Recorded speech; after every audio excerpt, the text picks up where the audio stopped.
just like his sick children. Let's.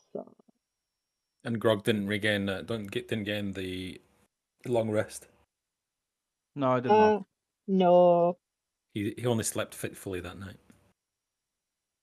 We discover. So how many days have you? You're on day 3 now, aren't you? Day 2.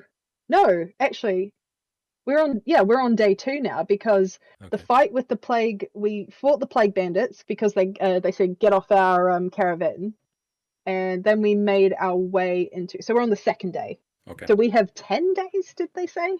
In total, yeah. Oh shit! Better move on, guys.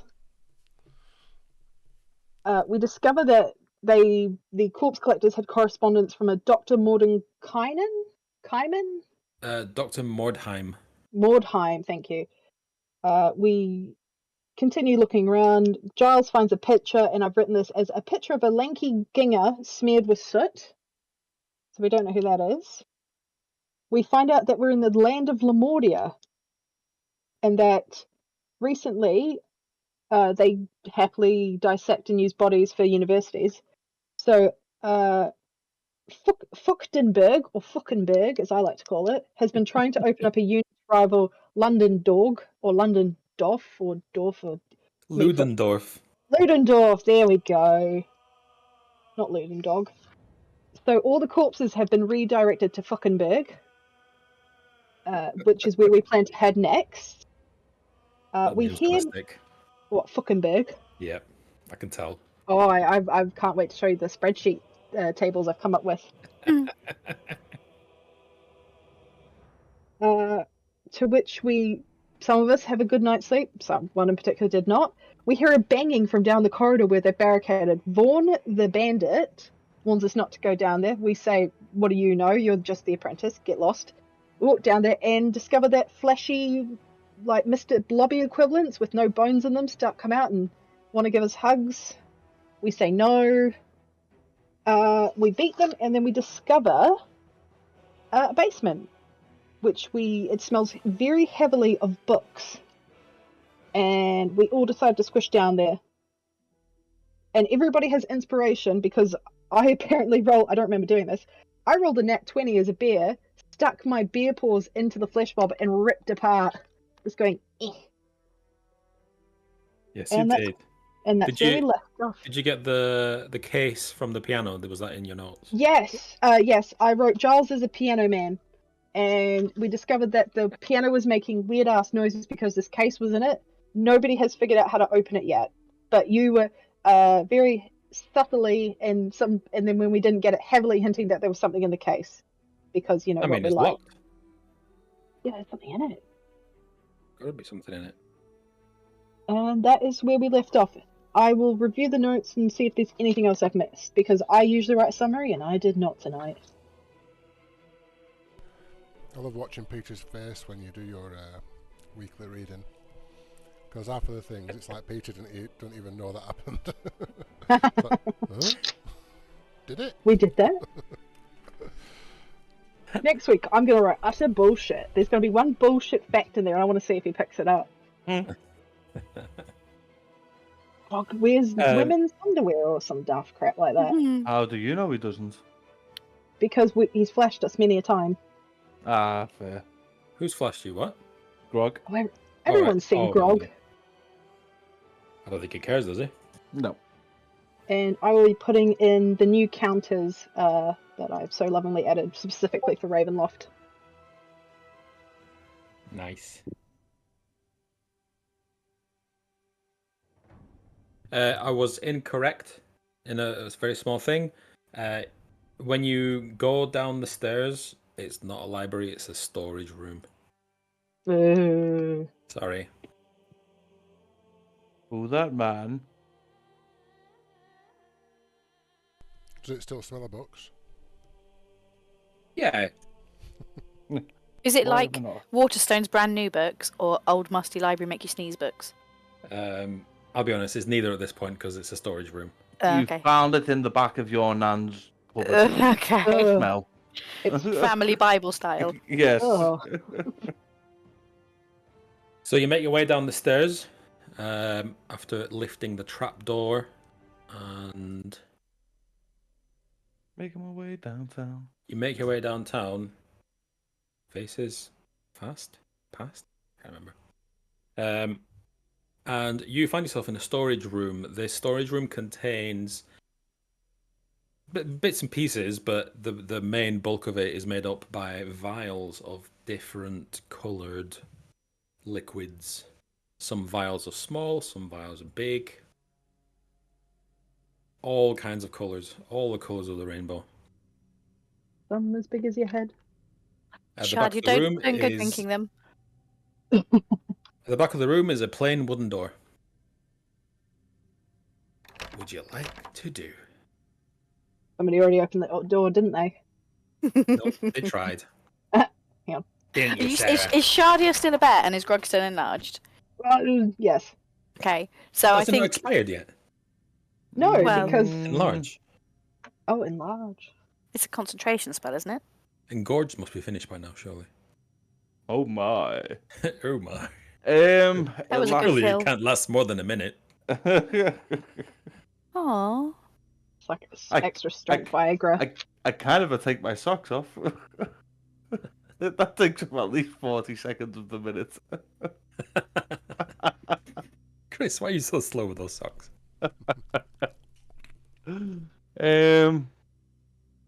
Things get jostled in a bag of holding.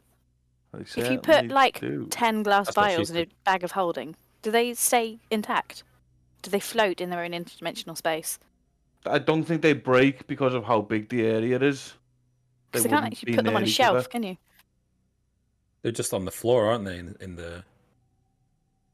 I mean, I wouldn't like jump in and treat it like a bouncy castle. It's in the astral. It's in the astral plane, isn't it? Yes, and I don't believe things in the astral plane have density or mass. It's spectral. density. Okay. So we could put them in there and throw them randomly at people we don't like. That could be fun. Yeah, it's a non-physical realm, Peter, so you should be okay putting them in there. Okay. I mean, I didn't ask the question, Sarah. Yeah, did no, yeah. So you should be alright putting them in there. you? Yeah, sure. It'll be fine. Everything's fine. Yeah, so So we can- Neethy's kind of walking along the shelves, running her fingers along these vials, thinking, and she's going to say to Shardia, should we pack these up, take them with us? No idea what they are. So these, so each vial. Is it labelled? You can tell there's me. there's a label. each In what vial. language? Common. Oh, Extremely common. Would you like me to rattle them off? There's a lot. is it a copy and paste job into a chat? Nope. Nope, it's a Shardia, are you ready? No. Do it. Go on, I'm ready. It is a skittle factory, isn't it? I don't really want to read all these out. There's It quite is, a lot. Can Just you type- read out the most interesting ones? Could we? Because we're or going the to most- take them. Pick a letter. Yeah. B. Okay. Basilisk eye, belladonna, black adder venom, black lotus dust, black lotus extract, black oil, blood How root. about this? Can we take a few minutes to hoist them all into the bag and assume that if we need a component, we can There's ask a you lot. if it's on the list? There's a lot here. There's a lot of vials. Got a big bag. I disagree. Don't want to do it. That's fine. The bear goes and indicates an agreement. Yeah, I'd snatch them all, yeah. You need to know what you've got, though, for the occasion that's going to call for it. Like, we need to know everything that's None, going none to of you know anything about these tinctures, The do you? thing, yeah, they might come in useful if somebody asks for something in I the mean, future for you making recognise some of them, like plague cure. cyanide, insanity mist. That kind of makes sense. Like a Last drink, Even belladonna makes sense. belladonna. Yeah, Are they Here's a in a question. particular order on the shelf? they're in alphabetical order. They're very well organised. In alphabetical order on the shelf. If they're very well organized, is there not an inventory list somewhere? Because I can't imagine somebody who has organized his vials and poisons by alphabetical does not have a list of them somewhere. You have a look around. You don't see any books in here or anywhere to stand books in here. Okay. Grog's gonna shout, "What's his face? Who's upstairs?" He was asking to pull the bodies out. What was his name?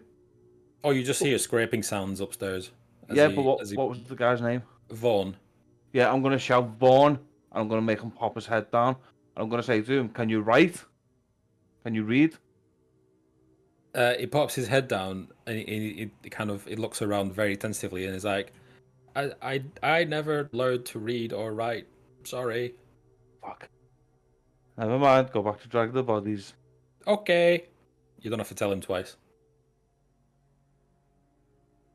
What about? Oh no. I'm going to take a screenshot and I'm going to send it to Shardia. Okay. Since she's taken the... Neethy's going to be like, Raisha, one who gets the most bottles in the bag wins. Also, we're doing it quickly then. Well, okay. She is impulsive, I guess. Treat them like eggs at a supermarket. Yeah, I can see the bear puts his claws out just as Neethy tries to run past and goes, with one claw up. Grog's gonna walk around Peter and see if there's any that are like potions of strength or potions of like hill giant strength or shit like that. So give me Arcana. Arcana to 8. 8. Most of these words don't make much sense to you. You've heard of some of them, maybe from when your shaman was performing various rituals for like healing rituals, that kind of stuff. But the vast majority don't mean anything to you. Although you do spot drow poison there. Okay. I've Grog's lost interest, so he's going to volley the next door. These are like vials like this. Yeah, cool. While these are all doing it, I'm just gonna go, be right back. I'm just gonna go and volley the next door in. You squeeze around. Is this actually? Are you still enlarged? Are you actually still? I don't think so. Yeah, because those tables are going over, aren't they? I think it only lasts a minute. Okay. I can't get rid of it. Where is it? How do I reverse this? It's too clever. Let me see if I can delete you and re-add you. 58 of 75. Well, Peter's doing that. There's so much shit. There's so much shit. We could sell it. Trade it. There's a few I want to keep. Is there any elixirs? Of... Miracle elixir. It'll do the trick, most things beginning with elixir are quite long. No, he's not that catalogued, and he's whoever's collection this is not that good.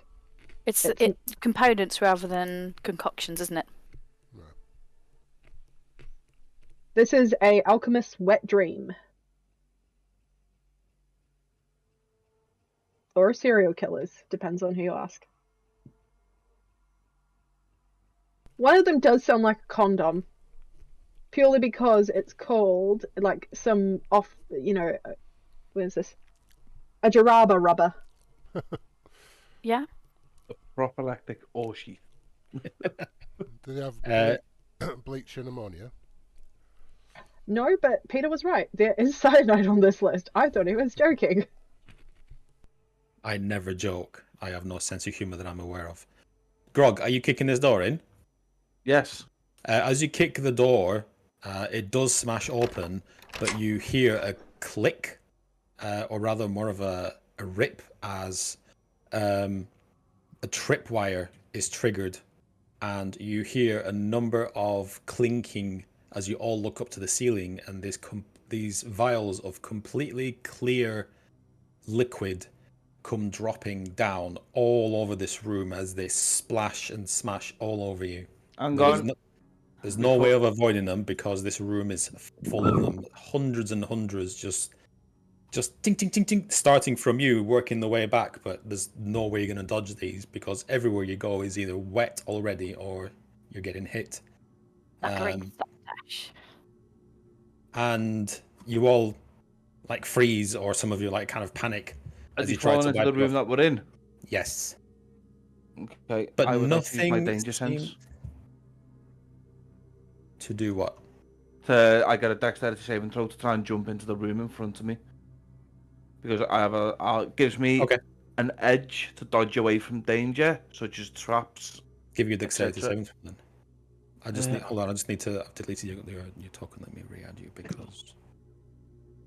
Okay. There we go. You were on 58 hit points. Oh, it's still there. It's all still there. Good, good. Dexterity saving throw with advantage. Why advantage? Because that's what it gives me, danger sense. Fuck's sake. 19 to dive into the room in front and not get hit by anything. You kick the door open and you hear the click and immediately just force yourself into this room, which appears to be some kind of library, as you leave your friends to be covered by this liquid. But nothing serious seems to happen. Like, you're just covered in this liquid. It's like water. It doesn't smell of anything, doesn't taste anything. These vials that you're grabbing, are you... They're going into the bag, aren't they? We said we're being impulsive, right? No, I got stopped by the bear. I like how the one in the group with the most self-control is the man-eating bear. That is. Okay, you load. Are you taking all of these vials? Yep. Why not? All right. You put all the vials in your bags. There's at least one of each. Every time you want to use one, we'll just roll a d4 and see how many there are. In fact, Michael Barrymore's has just let us loose with a supermarket trolley. Yes. All right. I was thinking of a different type of party with Michael Barrymore. Never mind. Wait, who's Michael Barrymore? A pool wasn't party. it Dale? Wasn't it Dale Winton? Supermarket No. Sweep. Oh, it was, wasn't it? Yeah, it was. Yeah. Orange Boy, Oompa Loompa. Michael Barrymore was a very different kind of... Yeah. It was I'm the swimming Google- pool boy. Oh, someone died in this pool. Yeah. Yes. They're both fun in their own ways. Oh, he didn't just die. He didn't just die, Shoddy. There's detail. Oh no. Oh, Wikipedia. It was a good party. It was too good. Not for the guy. Savile was there in the background somewhere, probably. Jeez. Oh no. Oh, don't go to Michael Barrymore's house or swim in his pool. Jesus. Don't think he's worked since. Nobody's been since. Do you think he's banned from owning a pool? I hope not. I certainly wouldn't want to be cleaning the pool filter. Those were the proper parties. Yeah. So you just splash us with Michael Barrymore's pool water. Does Roll the, Palace can in we, the background. Can you tell what it is yet? is there any smell or taste to the liquid? Or is it- No, there is not. It is None as in it's not odorless. even water, or it's just completely... Okay. As a bear, because I'm sodden, I'm just going to do like that dog shit and go... And we're just going to look at you splash going... everybody. You splash everybody even more. Sindel is just cursing. Just trying to get this stuff off, and is like, "What is it? What is it?" Trying to wipe it off him. The bear says, "It's come," but goes... because he's been a bit of a dick to us. Greg's gonna chuckle and go, she said it was cum. Because he understands bear, because it's Andrew. Neethy's going to look at Grog's bear behind, kind of shooting into them, and she'll be like, "Thanks, Grog!" I'm gonna turn around and go, sorry, that's on me. Going to walk up to him and wipe her hands. No, because that would be mean. When's that ever stopped you? It's just water. Um, Grog, is- go on. No. It's No, okay. you go on. I was going to ask if there is any obvious sources of flame nearby. Other than the torches on the walls. Okay, so they would have been splattered as well. So if they haven't gone up, then it's not flammable. No. Okay. Not flammable. Doesn't smell like petrol or anything. I don't think petrol exists in D&D. Mm.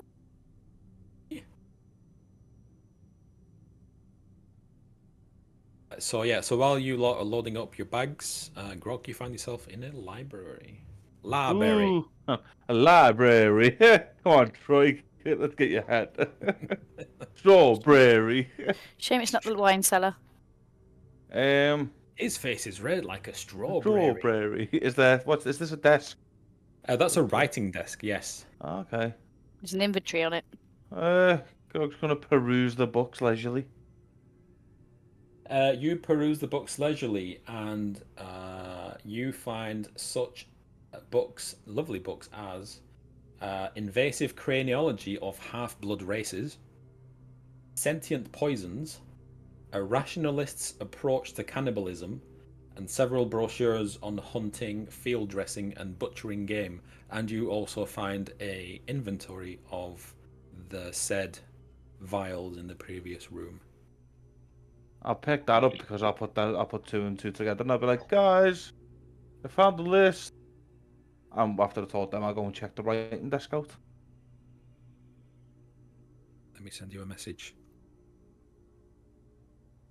Sorry, I burped, but I thought I had it on mute. So I apologise to everyone's Didn't ears. come through. Don't worry. I didn't hear anyway. That's like piss. Missed trick there, Peter. You should have read that entire list out. I'd show you write it all down. Wait till we get to the next room and said, "Oh, there's a list here," and just paste it into chat. I would have come round and egged your house. Let's go Text to speak. Text to speak to text, isn't it? Text. For tap. That's something I can do. What's everybody else doing? I have had enough of being in the poison room, so I, as a bear, am going to stand on my hind legs and do a little shimmy so I can get through the other door. So it's like, you know, the Yeah. Yeah. Oh, you should have got a unicycle. Can Sorry, I is that a no for bears?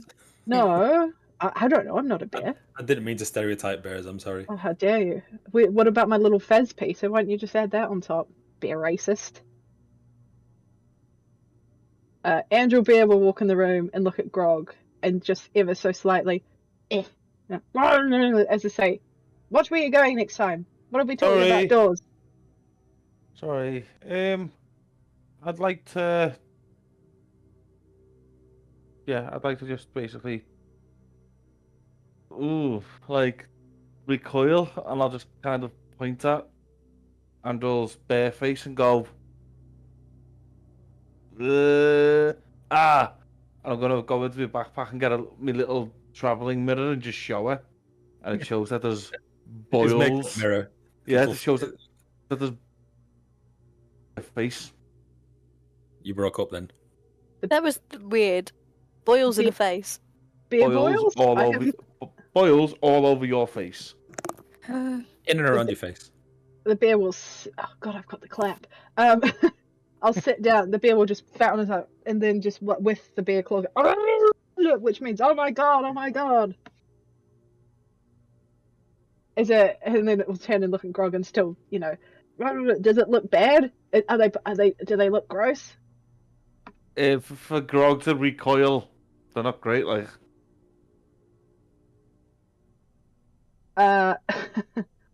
The bear will just sit and go, ugh, and then start to look as much as a bear can look at its own body, like twisting and turning and.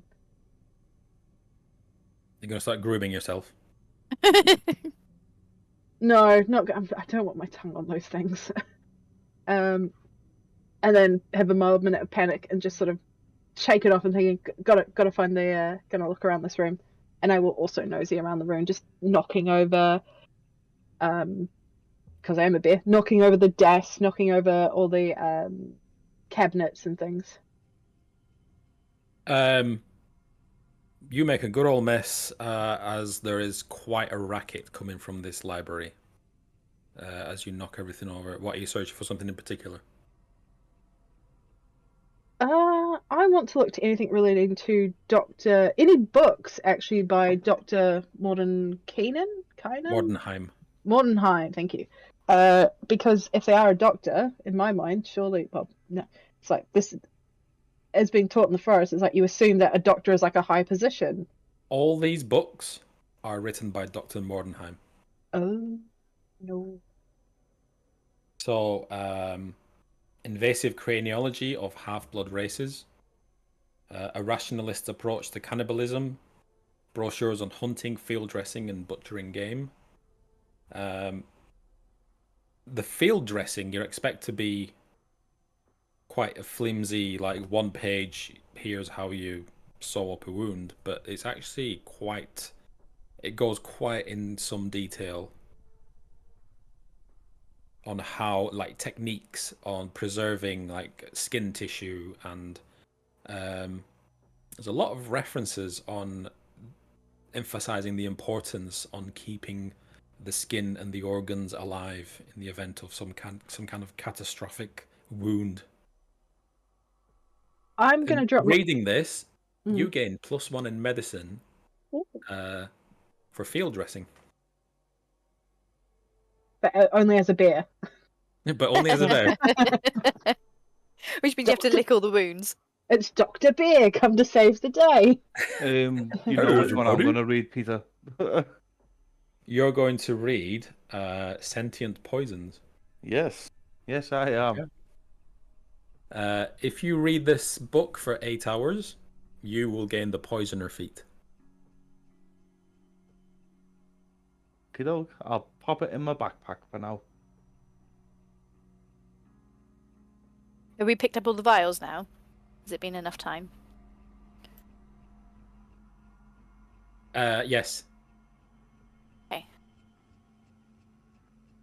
So we kind of. So you're carrying the vials. What's Giles doing? I've just been picking up the vials as well. Yeah. Oh, And not a race. Smash and grab you a lot. It's got to be. I'm going to wander into the room where Grog and Angela are. Does Giles? The only other thing in here is another unassuming wooden door. It's completely normal. Is Grog going to share the boils with Giles and Neethi, or do we need to discover it for ourselves? Giles, upon seeing the bear and all the boils that some of them are quite visible on her back, like poking through the fur. You look down and notice that a couple of these boils are like on the back of your hand. And there's no books in here about curing yourself of boils. Curing yourself of boils, unfortunately, there is not without some extensive research. Scene. Well, Giles is in a pretty big rush now because he's died in 3 days if he doesn't find his cure, and now he's full of boils. So he's going to speed run this campaign. D&D completes campaign in 9 minutes. No, let's get through it next door. Need to find water, something to wash, I think. Yeah, he's panicking. Oh, you're panicking. You're just going to open the door then? I'm gonna move into the other room before he does that after being splashed. Yeah, I think Seeing I'm Giles following go, you. the beer's like shoves itself. Back out into the boil room, quick. Let's look up at the ceiling to make sure there's no vials in this room. It's a He's already opened the door. Oh, You look into this room. This is a well-equipped, what we would, in these modern times, call a morgue. It's well-equipped. There's a number of jars with shriveled organs, labeled with names and sources. Sauces, that's tomato ketchup. HP. Sources. Really good. No, it's all just Daddy's. Oh. If anybody remembers that Daddy's brand. special sauce. Ugh. Still get it. Can you? Yeah. Yeah. B&M bargains. Everywhere. Yeah. Yeah, been in bargains as well. Yeah. I like Daddy's. It's very vinegary. There's a large slab in the middle of this lab. Where there is the skeleton of someone, but their wrists and ankles are bound with leather straps. There is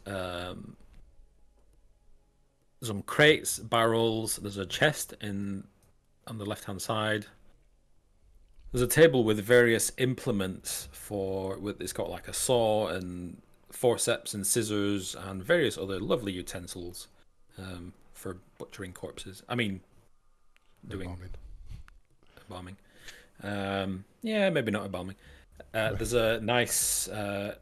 This will take the health and safety requirements. There's a grate underneath the slab, presumably for draining the blood. There's a knocked over broken chair in this room, and that's it. First things first is we need to shout Sean's name because somebody's strapped to a table in the room with restraints. A wild Sean has appeared, and I can tell that Dylan's noticed it because he's hovering his mouse over it. There's a single like tile on the floor that is a different. It's a black and white color. It's different to all the other tiles in this room on the floor. Is there any way to check and see if this is a trap? Sure, just press it. Press it. See what happens. Trigger it. That's the best way to check. Do you want me to use Mage Hand? Yeah, go on. He's going to be like, I've got a trick, and use Mage Hand to try and press it from a distance. You Outside cast Mage wall. Hand. The spectral hand floats over to the tile on the floor, and you press it, and you hear a click somewhere in the room ahead. But no indication of where. No observer blocks in there, is there? Or dispensers? What's an observer block? A trap. Minecraft. I don't play Minecraft enough to know, but yeah, I mean, no, there's no such thing.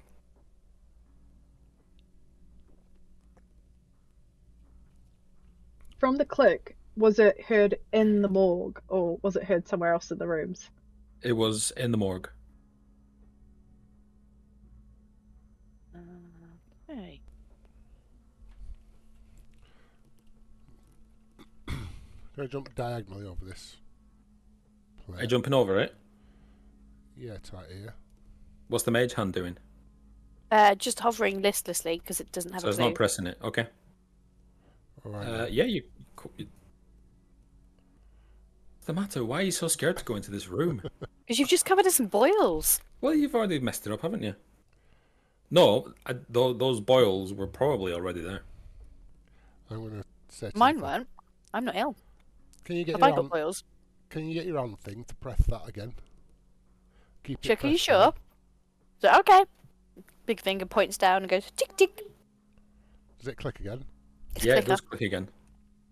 Can you- Somewhere Chick, in the room. do you know where it's clicking? Can you hear it? Did it unclick? I'll have a before? perception if you want to figure out where it's clicking from. From the brave one in the room.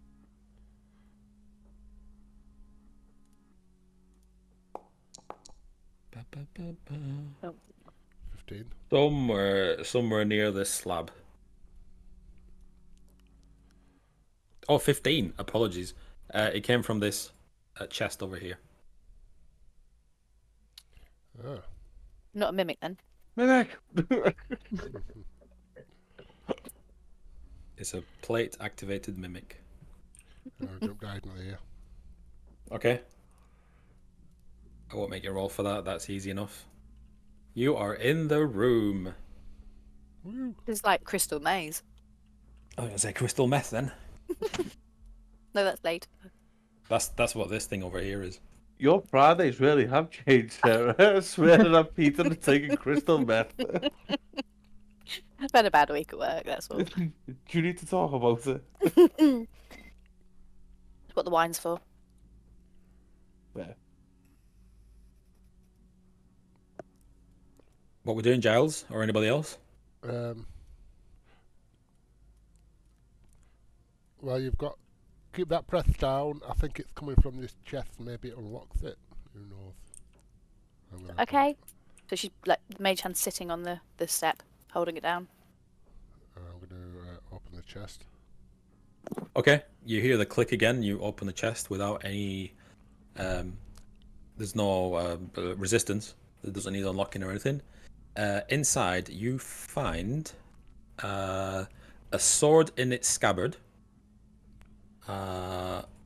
You see a small jar about this big, and it appears to, in modern terms, have a lot of jelly beans in it. Multicolored confectionery. And a pair of boots with unusually large soles. Like thick. Okay. Frankenstein style. I'm going to take all They're like, three items. like clubfoot ones. I'm going to take all 3 items out of the chest. Okay. And signal everyone to come in. When you do that, Giles, shut the lid. I want to step on the floor again and listen to it click, and then ask you to open it again. See if it's one of these ones. Self like a vending machine that replenishes. No, but magic items. or like it could be like a 2-compartment one. You Like never Moody's know. chest. Yeah. Okay. So let's have it, Grog. Let's move you into position. Click. Hey. Click, and then I'll have to ask him to open the chest again. Yeah, I'll open the chest again. The chest opens again. It is still empty because you took all the stuff out of it. And if you're not on it, can he actually open it? Is it just the lock? Yeah, go on, let's test that. Yep, shut it, and I'll step off the plate. Yeah, try Can you opening open the it? chest. Are you opening the chest without being on the plate? Yeah. The chest opens. Oh. Oh. Anything in it? Does it? Anything different? No. Can I hear a bit more of a localization where the clicking's coming from? He's not stepped on the thing. I will again. You step on it, and the click comes from the bottom of the chest. Grog, can you slide the chest along, please? Of course I can, my mate. And I'll just walk across and push the chest. You're pushing it out of the way. Yes.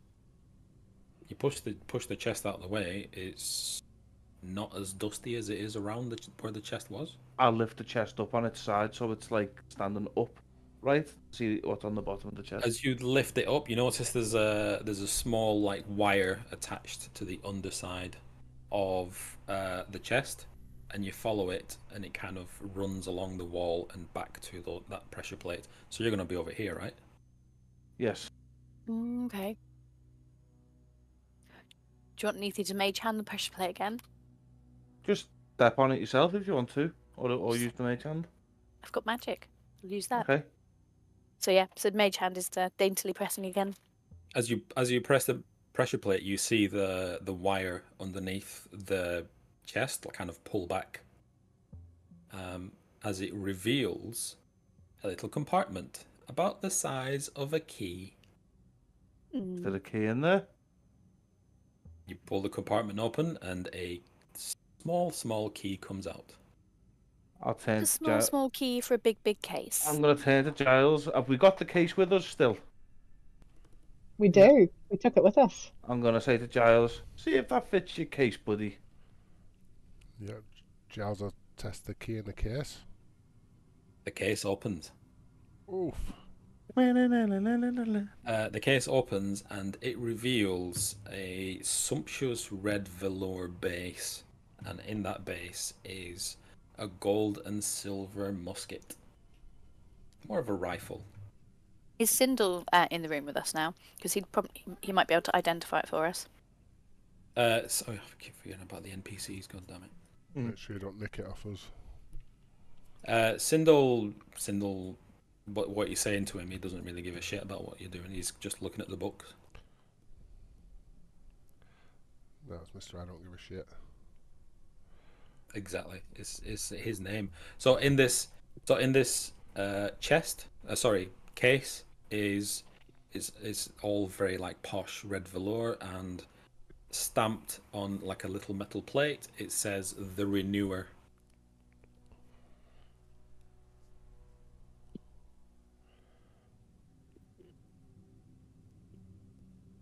If no one's got identifying a party off game, how do you get things identified? Do you literally have to go to a town and ask someone to do it for you? Hey, someone who knows the spell identify. Or risk it for a chocolate biscuit and a tune. Okay. And when you tune with it, will you know what it is? Will Yeah. the stats become? Good to know. Yeah, I'm going to hand me old gun to whoever wants it. Take this shit. The bear, did you know what? The bear's going to go for because the boomsticks interest Andrew. Because she's never seen anything like them before. Is anyone proficient in what it is? Is it like a heavy crossbow? Yeah, it's like a heavy crossbow, I think. If it's out like this one. Is anyone proficient with heavy crossbow? Let me just check. I can't access my stats because I'm a bear. All I have are bear stats. Am I restoring your transformation? Oh no, yeah, I'm not. I don't think you are. I think you have to take it specifically. Sorry, it's too late now, Lil. Got rid of it. I got rid of it, so you know when I offered it to you 20 minutes ago, you should have took it. Just like last night, when you get offered something, you say no, and then half an hour later say yeah. No, you don't have it. Ah. You've got club, dagger, dart, javelin, mace, quarterstaff, scimitar, sickle, sling, spear. We should sell it to Ziggy. No, absolutely not. Does not deserve it. Giles has Oh, I've not got it. hand crossbow. Unlucky. Yeah, I'll take it next time. I have light crossbow, but not heavy. Yeah, Grog so- has.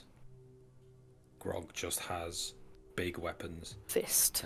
Nithy has Light light crossbow. crossbow. Is the closest you've got. No. So it's going to be with disadvantage if you want to shoot that thing. Yeah, Yeah. I'm used to doing that. The bear just wants to hold it. Just hold on to your regular bada bing bada bong, your regular musket in your inventory, and I don't think we'll I've got count. I'll give you one. Yeah, you give it and me, the musket. but I never had it added to my thing. We just you told me what the rolls were, and we just played it like that. You did blow a guy's head off with it. That was in my notes. We'll circle back to it. I can't put the actual item in it because unless you attune to it, you won't even be able to use its stats. While these guys have been comparing sticks, Hey. Nithi's walked over to this grate here and she's having a look down. The smell is horrific. It's a smell of blood, so you got like very irony, coppery smell, but there's also like rot. Can we see down there, or is it just dark? Depends on how you want to look. You tell me what you're doing. Well, I was gonna. Just looking, you can't really see. So I was gonna take a stone and cast light on it and drop it down. Put light down there. Okay.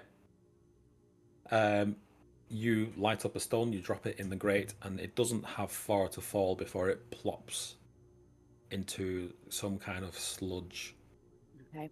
Do that. Yep, that's the cleaning vent there. We'll just ignore that one. Anybody want to dive in for trinkets? Be my guest.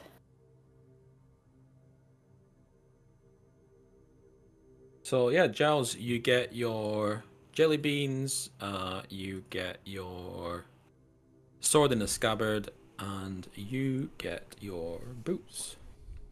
Yeah, and the probably, musket. I'll probably keep the sword because all my weapons are shit, apart from obviously the new broomstick. And the big boots, I know Grog's got some extremely. I didn't say they're big. boots. I just said they've got big soles, Platforms. like platforms. Yeah. This goes shoes. Perfect for Giles. I guess I'll just stand out the jelly beans then. Wait, can I drop my wild pet, please? Sure. And before Giles starts handing out these jelly beans, like a teller at a bank, I would like cast a spell. Your sound's gone funny. Oh, has it? Hang on. Is that better? Yes. No. Well, no. Better than it Is it- was, is but it- still not great. Say something again. I want to cast. Here we go. That's better. Hang on, I forgot where I put it. I want to cast Detect Poison and Disease. You should have done that earlier. I don't have the spell prepared. Oh, I'm sorry, Mister can only change your spells every level up. Ooh. Oh. Place to be a druid. Nerd off. Can have to you import my explain to me how character. it works? Well, it's a spell and you cast it. No, no, sorry. Input. Sorry, the A sass. bell dower falls on you. No, not the bell tower. I'm going to stick it into the chat. Waldo, is that you? I can't Hey stick everybody, I'm back. Oh, bong. I will put that in there. There you go. For the duration, you sense the presence and location of poisonous creatures and diseases within 30 feet of you. You also identify the kind of poisonous creature, or diseases in each case. 30 feet. There's going to be a lot of pings. What kind of sense does this use? Vision? Magic. Magic. Magic. I don't know. It is very up to interpretation. Which one do you want to use? Which sense? I would like to use. I'd actually like to use smell to identify. Okay, everything in here smells of poison, including your skin. What does Giles specifically smell like? Because I know he as well had a shitty night. Because I can't smell myself, because you're used to your own smell. What does Giles smell like specifically? He smells the same as you. Which is? Smells like got a tinge of wine. Shouldn't you be able to identify the disease, though? Or do we already know the name of the disease? Disease. Yeah. Disease. The name of the disease is, drum roll, very long drum roll. I'm trying to Continue drum to roll that drum because I'm still scrolling like fuck. I've got jalapeno Cheetos and they're I'm not joking, it is called Fey Fever. fucking Giles. You have it as well. You smell it on yourself, and you smell it on your companions as well, although it's not as strong from them. So Fair Fever is the one that we're going to die from in 3 days, or Fair Fever is the one that we got splashed with in the last room? Who knows? It's all mixed. Can you not smell more than one? Sorry? On some? Can you not smell more than one on some and just one on the others? Not everyone's afflicted with the original plague. That's a point, because the bodies were afflicted with plague, and they specifically did not come into contact with anything else. But as Andrew sort of takes a deep inhale, which she then thoroughly regrets because she kneels over coughing like, because when you smell something that strong, you taste it on your tongue, and sort of runs out the room, like forgetting that she's now a tiefling and can speak common as sort of bear noises, and will hold her nose and sort of take a minute and sort of filter through the knowledge that she has taught from Suri and go, what is this? And Fey Fever pings. And then while in the library that I myself made a giant mess of, we'll try to find a book of afflictions, a book of known diseases, how to identify, or more specific, how to identify infected organs, something relating to that.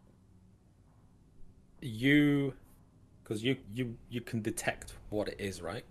Yeah. You have been splashed with midnight tears. The fuck are midnight tears? If this poison is not neutralized before the stroke of midnight, bong, TPK. Andrew just screams out the loudest ever. I think you'll find So a loud. save point. Midnight tears, and just starts running. Midnight tears, we've got till midnight. Midnight, find cure. Midnight. And then just starts scrambling around the room, chucking books like find That's because they're going midnight to tears. ransack looking for a cure. The books, because I've got the bag of holding, so it's on my person. But the first thing I want to, in the long study that I did with Suri, was I ever taught about poisons, or taught about the rules of 3 on how to neutralize a poison and sort of along that thought? You tell me. I like to admit that it wouldn't have been the main crux of the studies, but there would have been like a simple. It's like the 3 days, 3 hours, 3 weeks type of rule. So the kind of stuff that Surrey would have taught you would have been things that come from the forest mainly. What? So the fungus, she would have taught you about the poisons and toxins that you can kind of concoct at a basic level, but it's all natural stuff. So it's a bit like homeopathy type stuff. It takes a long time to work. This kind of stuff is next level. What time was it when we come down here? It is What? about 1 o'clock in the morning. It's No, 12 we did have a 12 or yeah. 1. 12. No, Shit, we got. no, I'm joking. It's actually. Let me see. You got to the house. You slept in the house, so it's morning. So let's say 10 a.m. Okay, Grog's gonna pull out that book that he's just got, and he's gonna say it's going to take a few hours, but you're going to have to trust me. And Grog's gonna sit down and read the Sentient Poisons kit because it's gonna be in that book if it's gonna be anywhere on how to get rid of this poison. Well, Grog does that. I'm going to cast Lesser Restoration on myself. What does that do? Gets rid of the poison. You touch it. You can touch a creature and can end either one disease or one condition afflicting it. This condition can be blinded, deafened, paralyzed, or poisoned. Okay. Am I supposed to say touche? Well, yes, because I never get to use Lesser Restoration. Restoration. Restoration. Sean Connery. Lesser Sean Connery. Sean Connery. I'm not bringing back the disguise kit. God damn it. Sean Connery at Waterdeep. Have you seen this woman? So I will cast Lesser Restoration on myself, so it drops detect poisons and diseases, and I will attempt to get rid of the poison. Or no, I have to You can spend all 3 of his second level spell slots. stop that. Sorry, the cat is just. Cure 3 people. What do you want? I've already fed you. Go away. Sorry, the cat came in. No. I will cast Lesser Restoration on myself. And I will do it for the poison. For the poison? Yes. Okay. Does it work, Peter? Yeah. You can no longer... You can actually see it kind of fizzling off you. And apologies, you can't feel it fizzling off you. You cast Lesser Restoration yourself, and you get an overwhelming sense of nausea as you drop to your knees and begin vomiting. Because it's expelling the poison, isn't it? As you expel the poison from your stomach. You've given me Epicat. I do apologise. The cat is being an asshole. Come here. Once you're finished purging, you feel much better, and you can tell that your body is free of the poison that was in your stomach. Can you see my cat's face? Yes. Just do that to Eric out with a kitty. Kitty. Kitty. No, kitty. She's a good kitty, aren't she? It's my beefcake. She's purring a little head off. And so my next trick, I'm going to cast Lesser Restoration again to rid myself of the boils and of the Fey fever. So the boils are a symptom of the Fey fever. Yes, I would like to cast the Fey fever itself. There you go.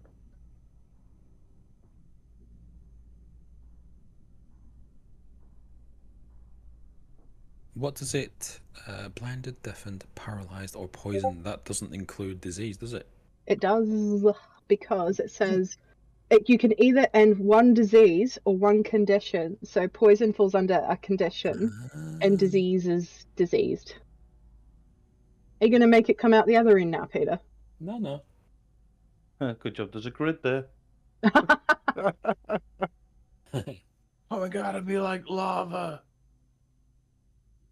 It's like Chris last week when he had the shits. Oh.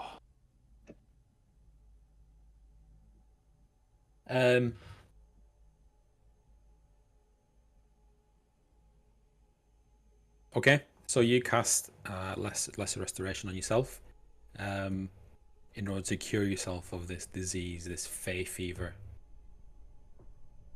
and it works. You feel better already. The boils disappear. Roll me a d20. Why you do this to me? That's a d12. Roll high, you whore. Oh, damn it, it's 11. Okay. You feel. Well, you don't feel. You feel a bit better. You felt like you had a fever coming on, like a bit of a. You already had a bad night as it was, and it feels like you've taken some really good paracetamol and you feel a lot better for the next 11 hours. Why the next 11 hours? God damn it! Damn shitty rolls. You're gonna make me use them. Right, never mind. We'll come to that bridge when we cross it. I will scream out. Yeah. Damn it, Peter. You've got a level of exhaustion, but it's not showing. It was on the bear token, not on my There we go. actual token. You feel better for the next 10 hours. And I will, after I'll walk stutter back into the room, just sort of doing that mouth right, we're like, oh, excuse me. And I go, I've got the solution. And just keep coughing and I will go over to Giles, and I will cast Lesser Restoration, not for the poison, but for the disease. And my next for the disease, the fey fever. The fey fever. And you're only d20, Dylan.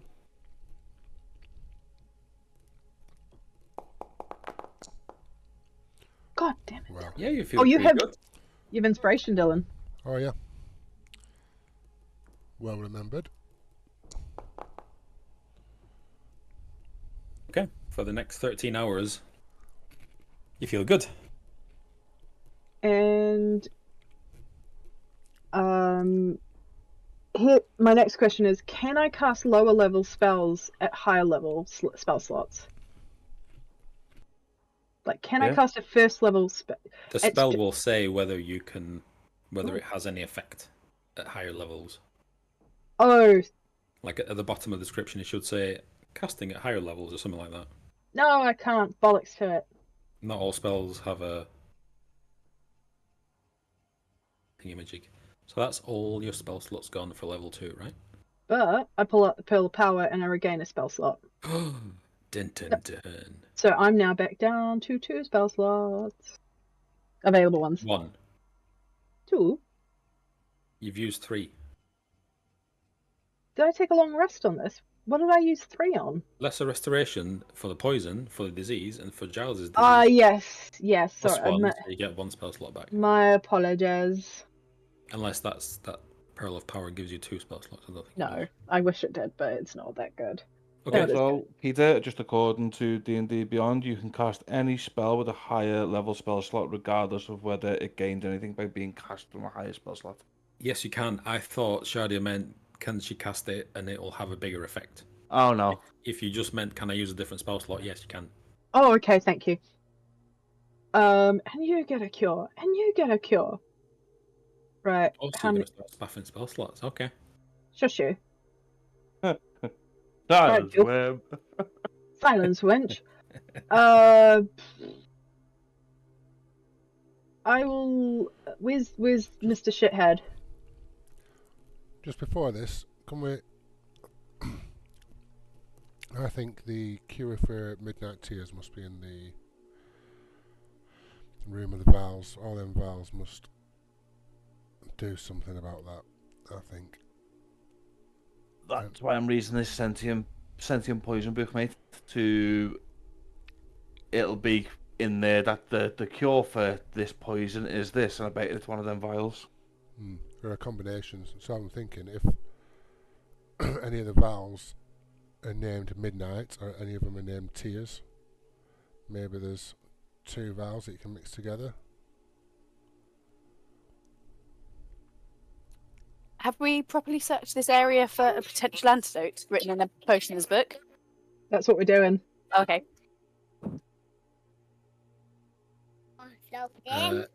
I'm confused. What are you looking for? I thought Shorty were just looking through the list. Was you looking through the list then, Shorty? Have you I done this? was, but Grog is the one with the book. So Yep, I'm sat he down is- reading it. He is being studious. So do you have? Have you- Is it in that list of ingredients? Is there anything called midnight something or something midnight? It's gonna take me 8 hours to read the book, Peter said. That's to gain the feat. Okay, I'll look through Let's first. head through it. I need to go through the DMG. Can we have a quick pee break? Yes. I know it's a bit I'm early. gonna grab a drink. Quick pee break sounds good.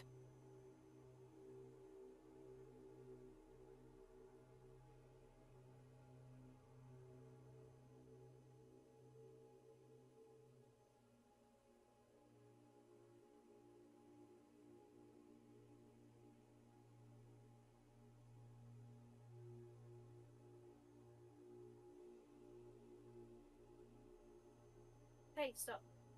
Mama, guys.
Uh-huh. What? Uh-huh. You guys don't have any herbalists, do you? No. Unless a tree surgeon counts.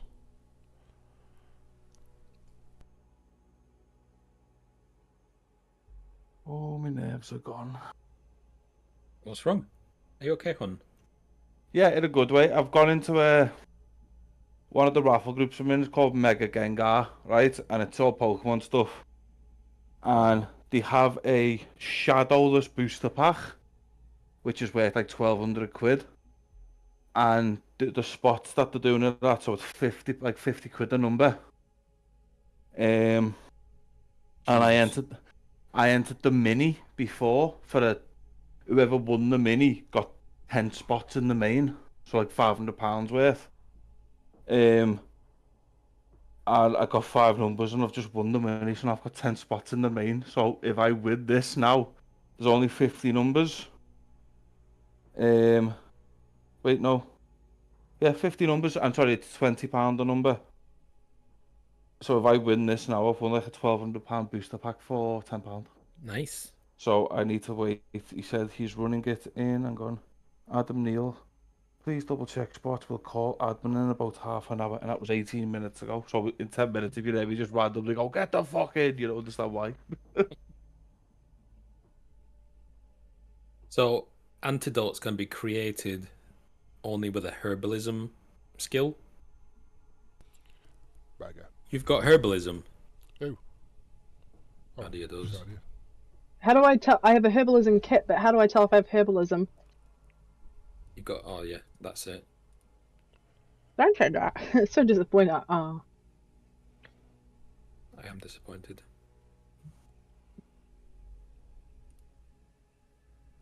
The rule in the book regarding toolkit says that if the character is proficient with the toolkit, how do you become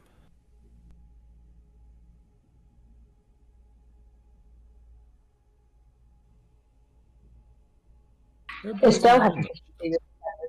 If it's given one as part of a starting kit, Peter, she'll be proficient in it just the way a rogue's proficient in a thief toolkit and a dwarf is in like a smith's kit and shit like that.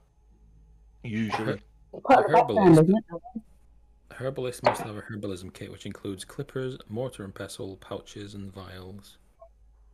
With this kit, you can add your proficiency bonus to ability checks made to identify or apply herbs.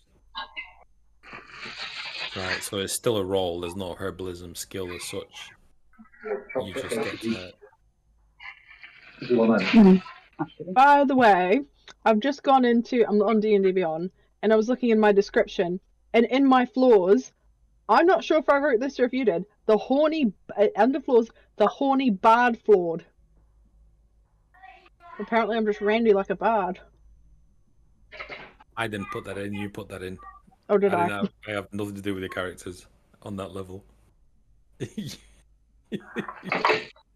Were you drunk when you made this character? I don't want to say no, but I might have been feeling let's try something different.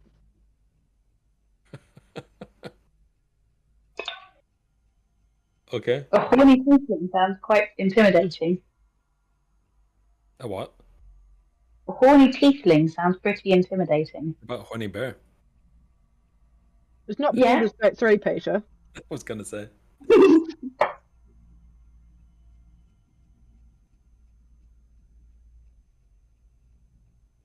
Is everyone back? Dylan? Don't think Dylan ever left. Never left. I think he sits at his PC waiting for the game to start each time. It's like 7 days later. I've just completed it while you lot have been away. So, herbalism kit, it's still just a roll, but do you add anything? Let me see. Players. Inventory. I don't see a herbalism kit in your list. It's in my D&D Beyond. It shows under tools. Equipment. Clothes. Consumables. Blah blah blah. Bagpipes. Disguise kit. You got a disguise kit? Unless you've changed it since you got to level 7. Mm-mm.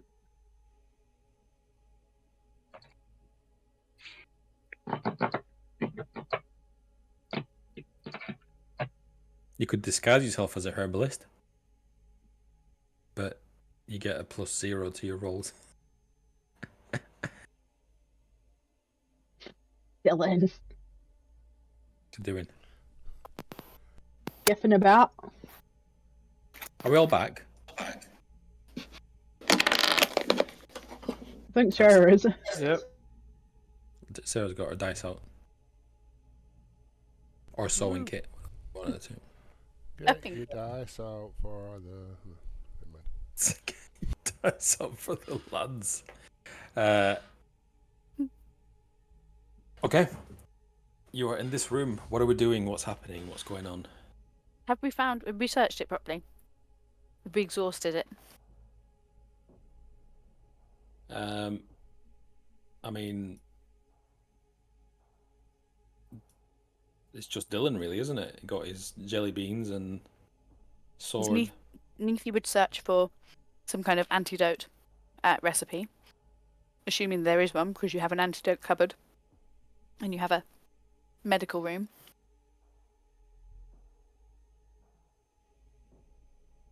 Okay, so you're searching what the poison room. Yeah, the medical room. The morgue. There's no medical room. Depends Where am I on aren't they doing science on them? This is a morgue. Okay. Yeah, so she's searching there because it looks like whether.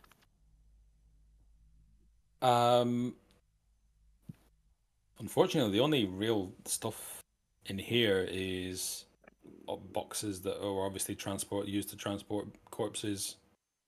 and just Body parts. general anatomy equipment. Any uniforms or insignia or anything like that that might be useful for disguises in the future? Most people that you've met in Lamordia are all dressed quite shabbily, and they're all poor. And the clothes are there to match.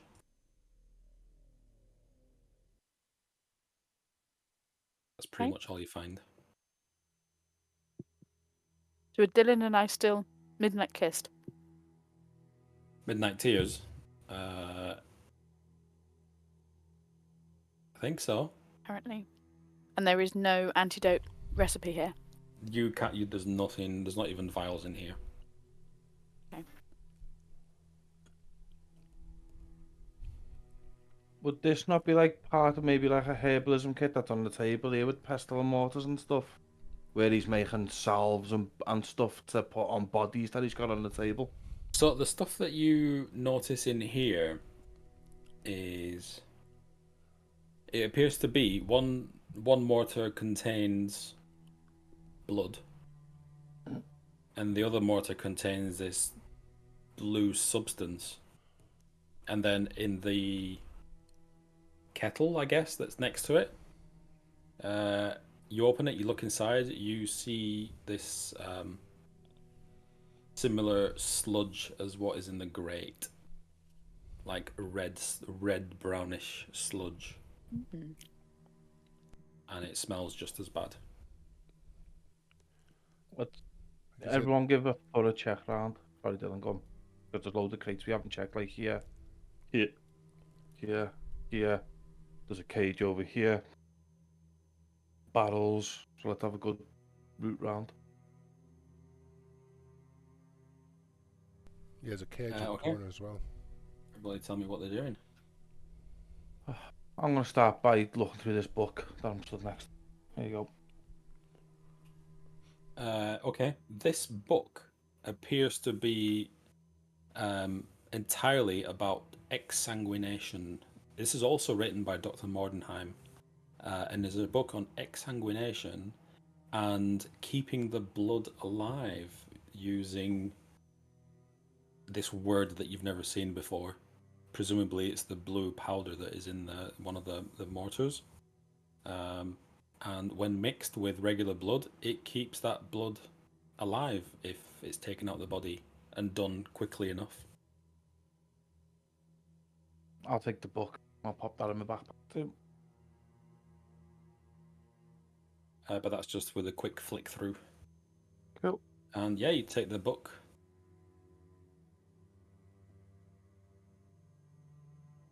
Is there any writing on this jar of jelly beans? This jar of jelly beans is completely without writing. What do they smell of? Smells sweet. Smells like jelly beans.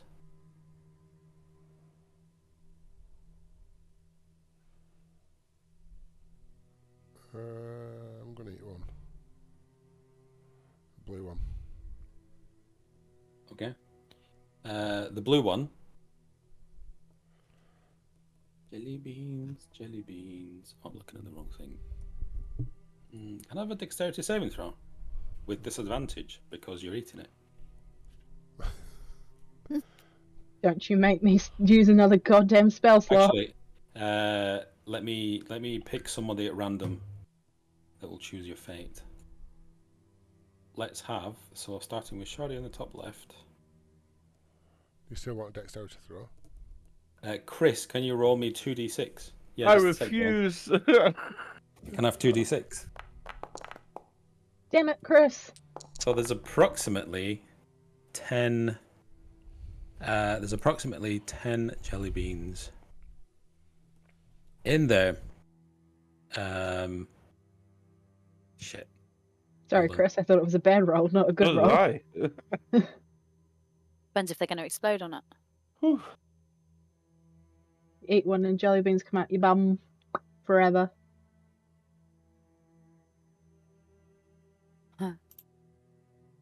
You pop it in your mouth and you feel it. You know the pop rocks. You feel it sizzle,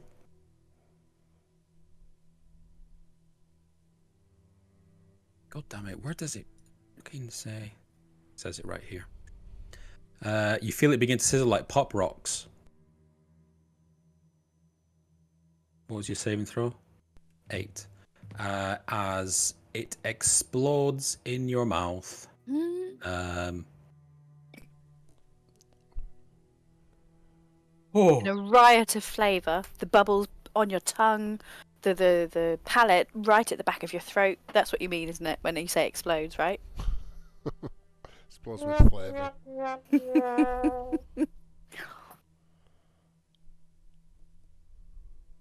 Should I have eaten the red one? I don't think you should have eaten any.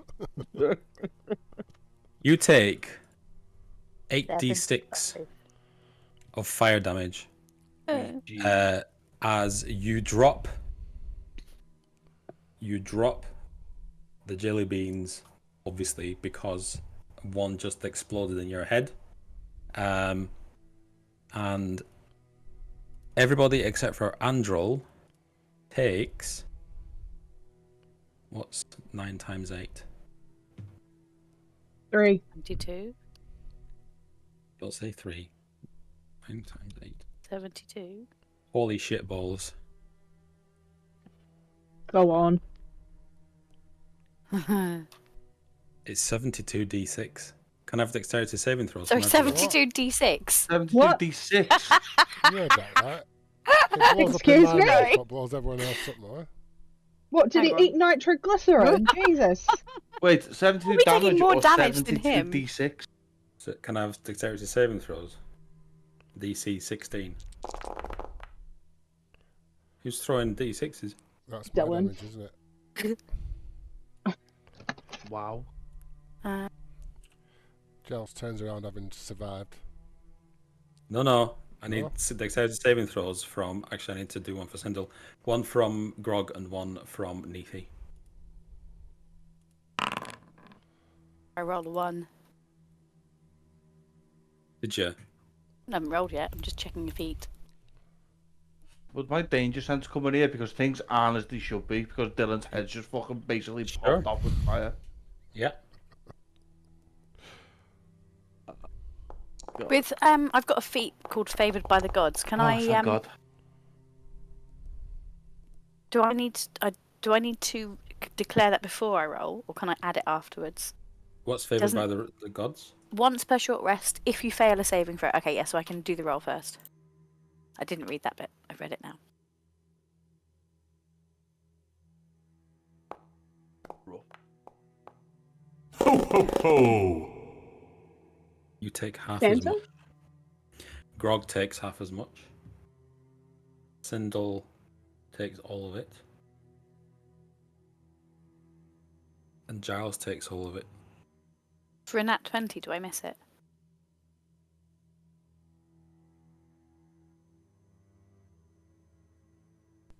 Eight d6.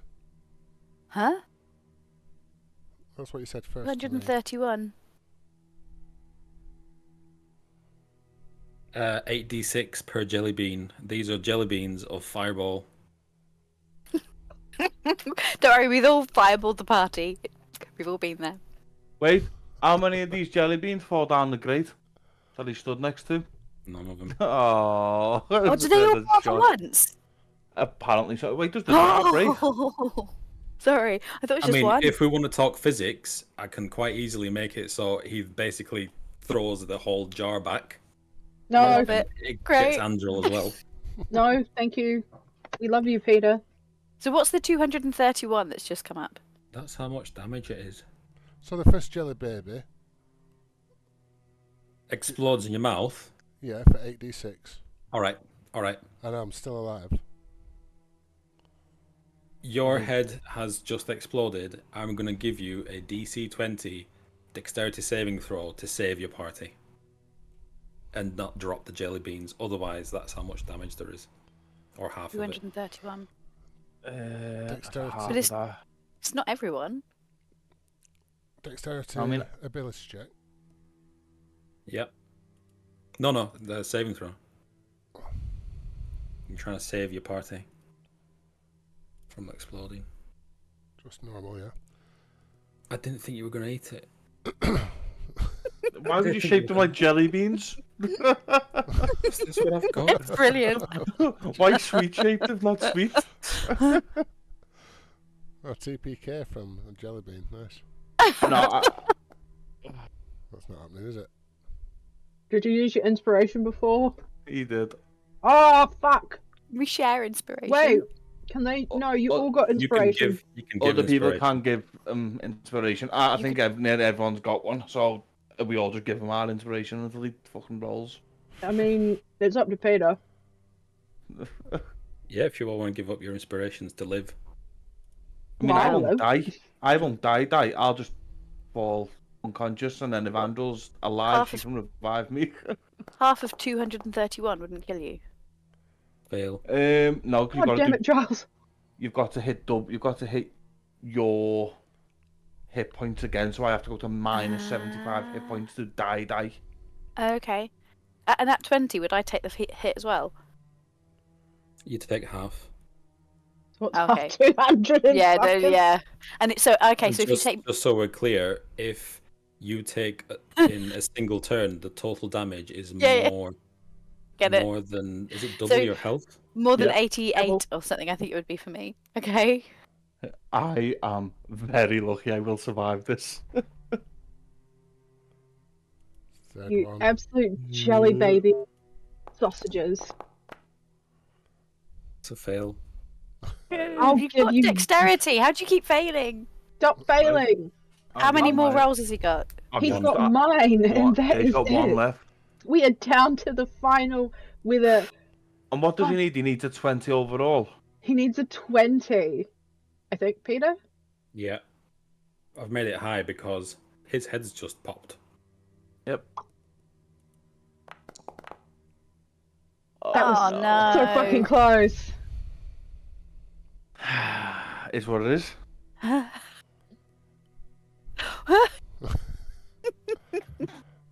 Why'd you goad me with sweet treats, Peter? I Right. can't believe you just Let- I'm murdered writing him. 230. So, Right. so Andrew's like, guys? Guys? No, it's like that. You know that in that movie Backdraft where the sort of like kaboom comes out and Andrew is just thrown back against the wall, you know, a bit dazed, but otherwise all right. I'm in the doorway and I rolled a nat 20. Does that not count for anything? Yeah, you take half the damage. Yeah, I do. I also take half the damage. We would take what 115, Too much, I'm 115 dead. damage. Done. Wait, what's your HP? 44. Yeah, you're dead. Yeah. And Dead, I've got dead. Yep. I've got dead. reaction spell of shield, but that doesn't count for anything because you're not using AC, are you? No. Giles also takes that. I Yeah, drop, but I'm still alive on minus 45, minus 47. I'm coming back as a sailor. I'm I, coming back honestly, as I Giles thought the again. worst that was gonna. I thought the worst that was gonna happen was you were gonna hand it out to someone. And can I just point something out? I said in the D&D game plan, offer one of the jelly beans to the guy with the clockwork heart because he can't die. So, Peter, do you want to give us the scene or shall we take 5 to recover? I've not read the game plan chat. Giles dies again. You hear a single explosion. You hear a single explosion followed by multiple explosions. As searing heat just fills this room, much like Backdraft.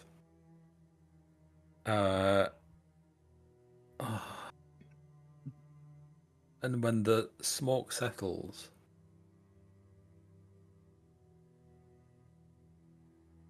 Giles is dead.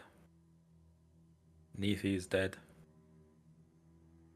Grog, how much did you take? 130. Wait, no, 115. But that's half of that, right? 115's half, yeah.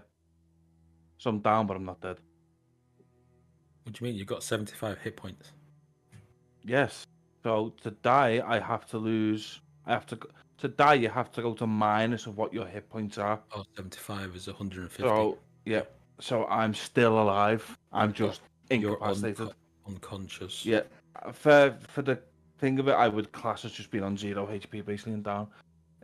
Roll injury. Sorry, guys. Okay, that's not too bad. Toxic inhalation. All right, 5th time lucky. It's too funny to be upset about, in my opinion. I It's still not like, you. but it's I've got no so character ideas left. They're all gone. Peter's like, oh no, not Sarah, not building another character. Bloody hell. God damn it! What did I say about dying? Now I have to fuck about with my spreadsheets again. You fuck. What's the range on Fireball? 30 feet? Foot, maybe. Hang on. I think it's 30 feet. Don't. A 30-foot circumference. I've got it. 20-foot radius sphere. 20-foot radius. There you go. Hold on a sec. This changes everything. Like, Is it 20 foot from Giles? Because yeah, where did he throw the 20 ball? foot from Giles. Fuck me, it's only Giles that dies. What about Sindel? Can Sindel die? Sindel look, can't I'm showing die. you, it's 20 feet away from Giles. Ah, It's 25 feet, I mean. Oh wait, so the fireball doesn't kill anyone else? No, it doesn't. I apologise, I thought it was 30 feet. Let me double check that. mine says 20 foot. Fireball. 20 foot radius sphere. A 20-foot radius sphere. Yeah. Sorry about that. Don't panic us like that, Peter. I mean, wait. Dylan's Giles is still. rolling Depends, up. where did he throw the grate? To be fair, where did he throw the? The jar he just dropped it. So when the fire and the smoke settles, there's just a smouldering set of boots where Giles was. Oh shit! Hold on. And then But them boots that he had, but like The boots sword. But then boots like boots of fire protection or something. probably a please. fireball sword, wasn't it? Like a wall of force or something. I have written in my notes, Giles fucking dies again. Oh, Giles. Can't bring him back this time either. Because there's nothing No, to bring there's back. no body. It's just. Well, at least he saved us money on cremation. Say Wouldn't something, everything else Dylan. catch fire? Dylan. How can Giles say something without a head? I can't believe you ate a fucking jelly bean of fireball. Can I just say, what a way to go? Eating random confectionery in the dungeon. Big mistake. Why did we not And then dropping the eat 9 it? others. I didn't think you were gonna fall for it. I, honest to fucking god, didn't think you were gonna go. This is a dungeon. This is clearly a trap. Just fucking hit it. Has anyone told Craig yet? Because he's going to smell the blood from the other Discord chat. I've messaged them.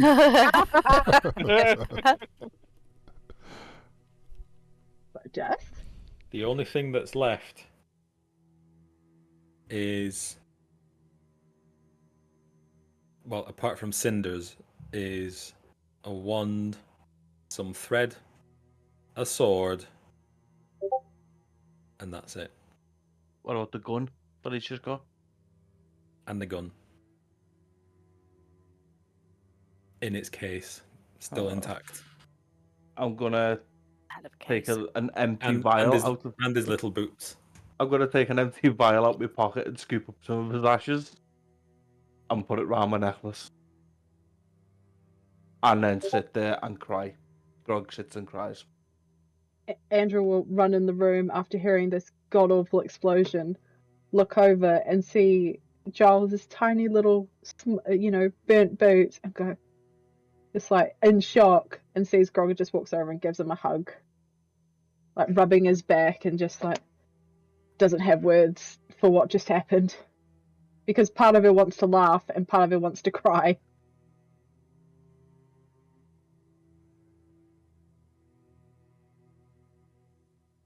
I gather up all the bits that he's dropped, and I'll look at the guy with the clockwork heart type thing, and I'll pick up the gun, and I'll look at the gun, and I'll look at him, and I'll just throw it to him, and I'll just say, well, you better use this now.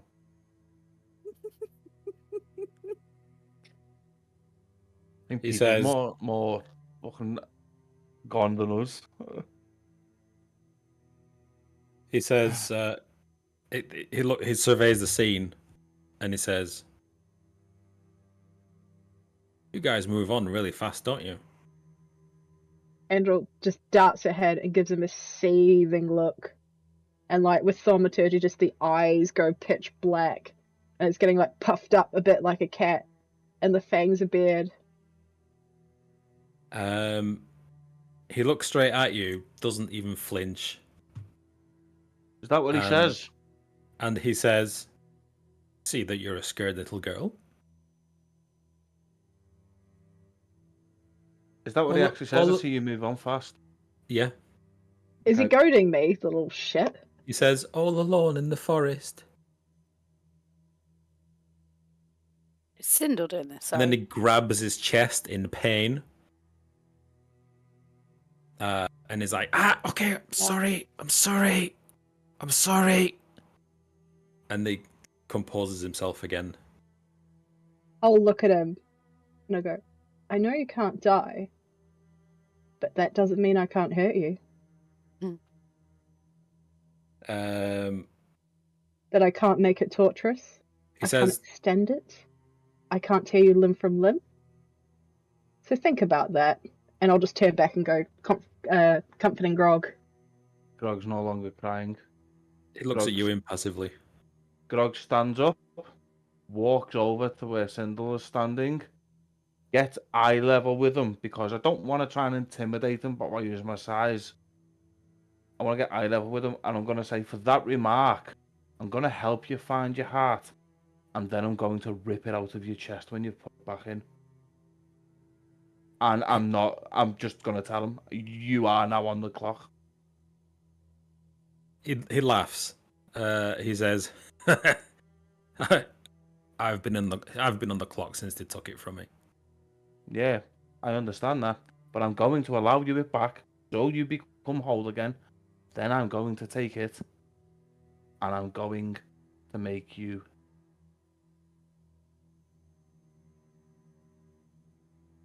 Make me what? Pet. He's not. It doesn't even flinch.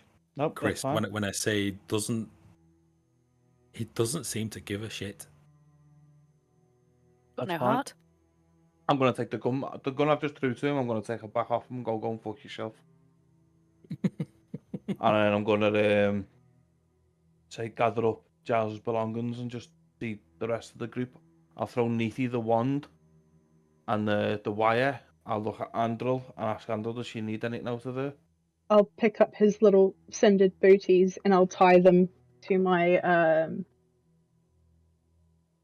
walking stick, to my druid staff, and I will. They're dangling through the little hook end, so there's a pair of little elven booties.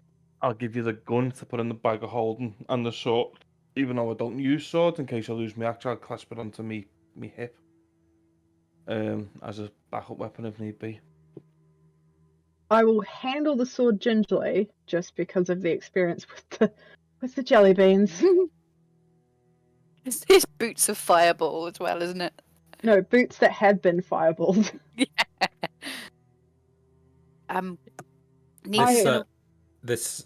Just as a reminder, this sword is just a plain sword in a plain scabbard. I'm gonna shove it up that man's ass. But later. Did we ever... We never got to the crux of fixing the poison, did we? And just Angel sort of shakes her head and sort of... We need to sort this poison out. Have you found it? And I'll turn to Grog. And have you found a cure? Is there anything in this book? Was there anything in the book, Peter? Which book are we talking about? The Sentient Poisons book, about how to cure this one that these have got.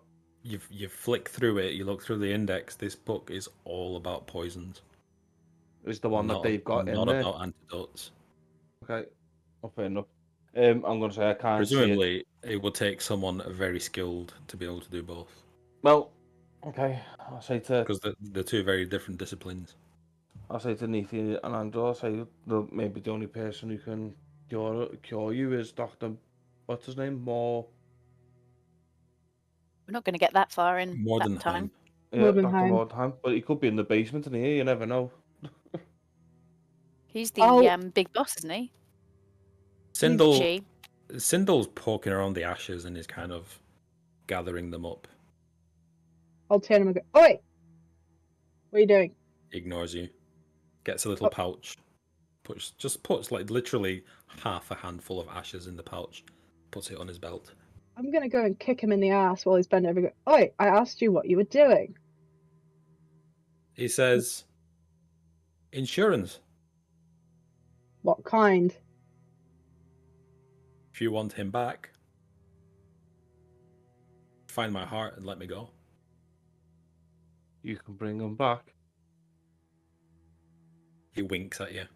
I'll raise my hand as to say, like, to get Grog to hold back, and I say, if you're lying, we will make it slow, and you'll wish you'll never had that heart back. He's smiling at you. He's smiling a toothy grin at you. I'll say, oh, and I'll like slowly look up as to say I've spotted something on the roof, and I want him to look up, and as he does, I'm going to kick him in the nuts. You land him square in the nuts as he folds over. You knock the wind out of him. He drops to his knees, grabbing his fruits, and he's like, bitch. Oh, and I go, wow, you may not have a heart, but you still got those. And then Andrew will just walk off, quite pleased with herself. Not vindicated, but feeling a little bit better about the whole affair.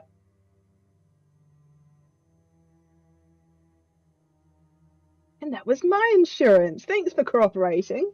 And then walks off. Let's go. Yeah, let's carry on. There's nothing else we can do. Let's go through this door. Not the child. Fucking blew his head off. Fireball. When everyone's moved on and back is turned, Neithy's going to go up to where Giles died and take out the brandy she got. She's going to pour him a drink. And she's going to cut her arm where there's other scars, very deep, and drip some blood where his body lay. And just say, rest with the bowels. That's her little ritual of goodbye. You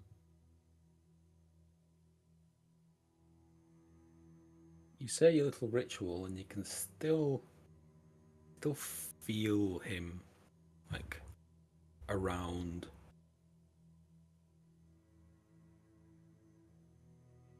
Any other signs? Eddies of wind? So you just get a feeling that almost vaguely hear that flute. Just hold on, let this fucking police car go past. Does the flute sound like a siren? Sounds like. It would be. It was good timing. Playing Slim Shady. Do you have any shitty? So let me flute check music? 1 sec because he's stopped outside. Let me have a look. Darwin is it? massive. It's Peter's car again. Oh, getting smashed up. Oh no. It's the police car that took it out last time, probably.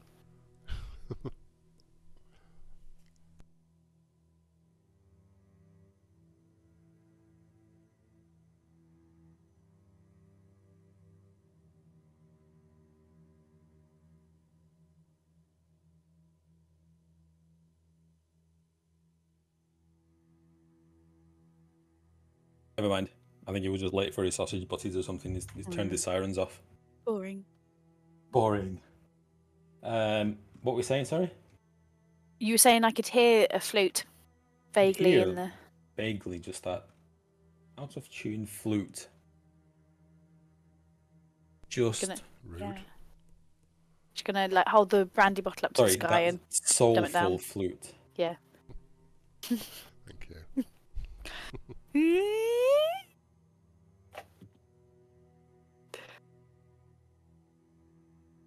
I'm sorry, Dylan. Why did you eat a random food from the dungeon? I'm really glad there's rules. You think Sorry, Dylan. how much harm could a jelly bean do? Well, lot. apparently 8d6. Is For that one. what a fireball actually is? No, a single fireball cast at the normal level.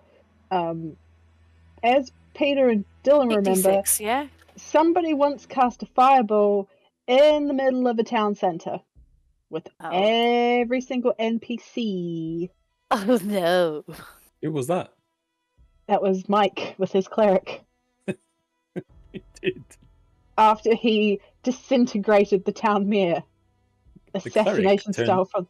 The cleric turned into a mass murderer. Oh, the guilt. So we're going for that door. Moving on swiftly. Sorry, Dylan. You go ahead. Sorry, Dylan, but fuck off. Having died before. Dust to dust. I'm here to ashes fuck shit ashes. up. Get some shit fucked up.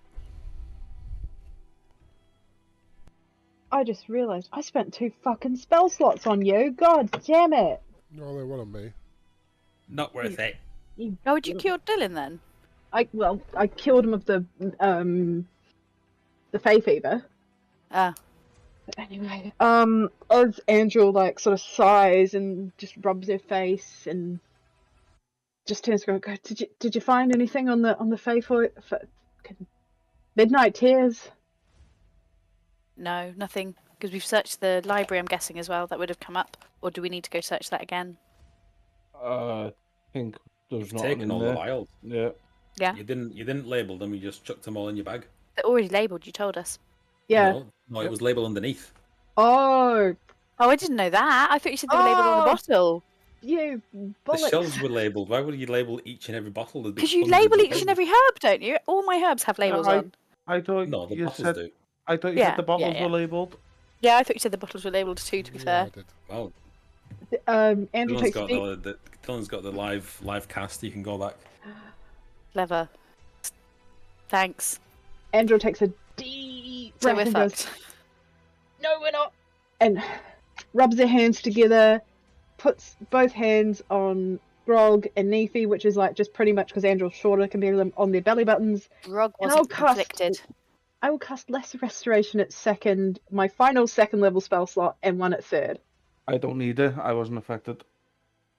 It was No, just you me. weren't, you little shit. I will just cast it on Nephi. Thank you. And offers you the That's brandy all my bottle. second level spell slots gone now. Can you roll me a d20, Sarah?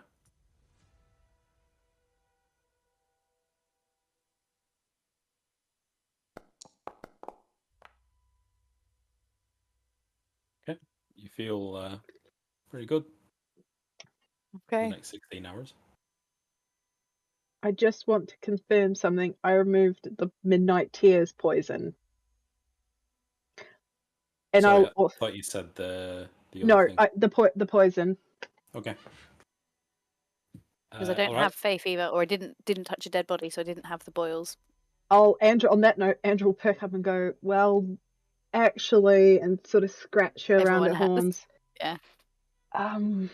When I could smell you're infected too, but you're not as bad. Do I still have boils, Peter? No.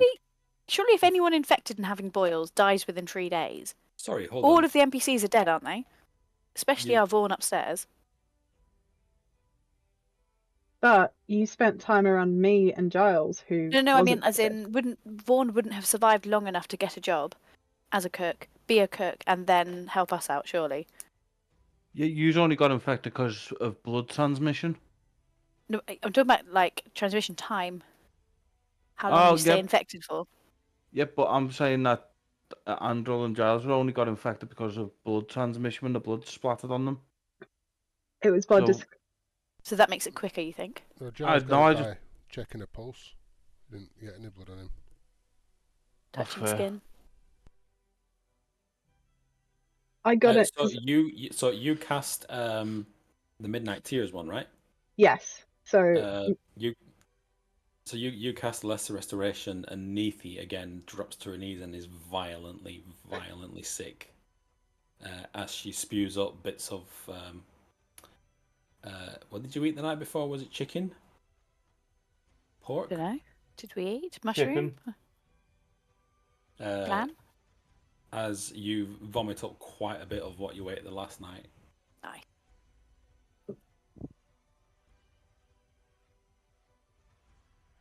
Angel steps away from the puddle of sick and goes, "You're welcome. Let's leave this place now," and then just walks out. You're We're gonna not check checking the out the final door. room. But there's a final room? What room? There's another room. What the fuck? Is anyone injured, by the way? A little bit, but not much. Giles. I'm sorry. Does anyone need... Neethi was just about to say, check for traps! Before you open the door. Giles is like, medic! Grog's head is not in the right place for this. Yeah. I mean, Angel's like out of it, going, do whatever, just don't set off another trap. I'm not dealing with this. Question. So, excuse me. Does lesser restoration get rid of exhaustion, or is that greater restoration? I believe Lesser gets rid of it as well. Does it? It does. I don't think so. It doesn't say it does it? I've never used the spell before. No, It doesn't. have It doesn't explicitly state, so I can only assume that it doesn't. I? Let me see. Oh no, greater restoration does. Sorry. Okay. Greater Oh. restoration is a goat of a spell. Wait, hang on. Somewhere else is saying that lesser restoration will recover 1 level of exhaustion, and greater does them all. Hang on. Well, I'm not exactly sure. Giles has all the levels of exhaustion. He's very tired. He's very Sorry, crispy. we shouldn't talk about this. I know, but what a way to die. What did Craig say? Beans. No, lesser doesn't. It's greater that does exhaustion by 1. Okay, thank you.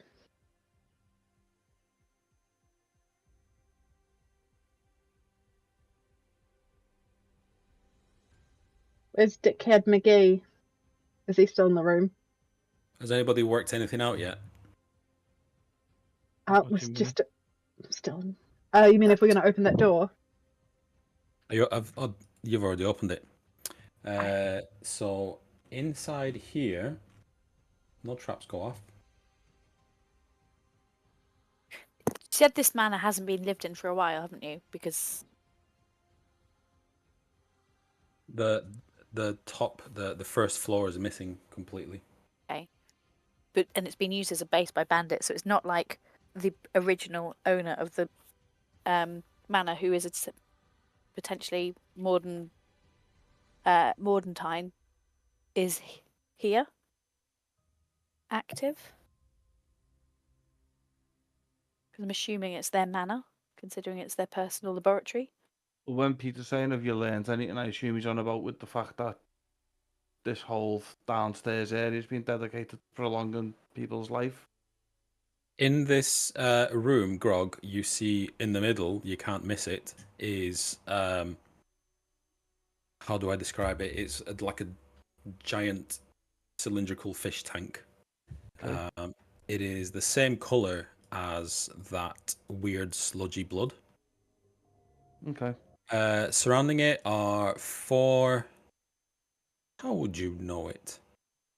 4 human-sized creatures, only in size, but they're each holding 2 huge stone slabs inserted into like a metal frame, which they're using practically as shields.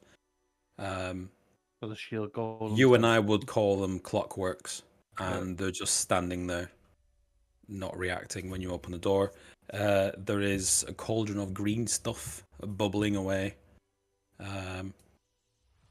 and various potion-making stations. Are yours completely ash, or is there some blood left?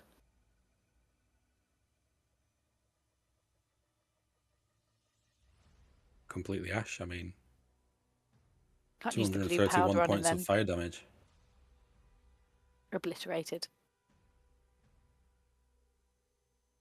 Sorry. I'll walk in the room and see if these constructs pop out. They don't react. Okay. I'll look at the fish tank. So this is full of red sludge.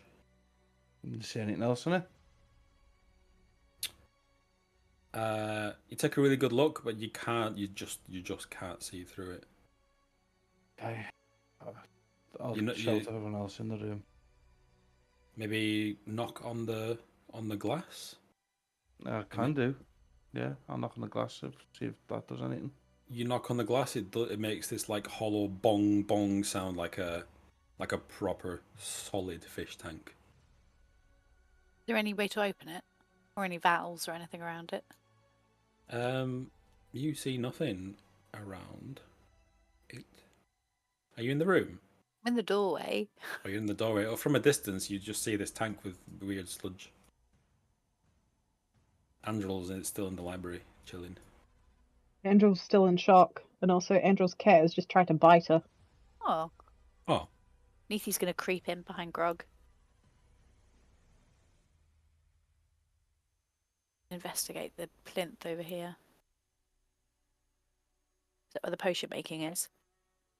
Yeah. There's 3 odd-looking crystals that are set into this plinth, which is basically the height of a table, and various like potion brewing apparatus with them.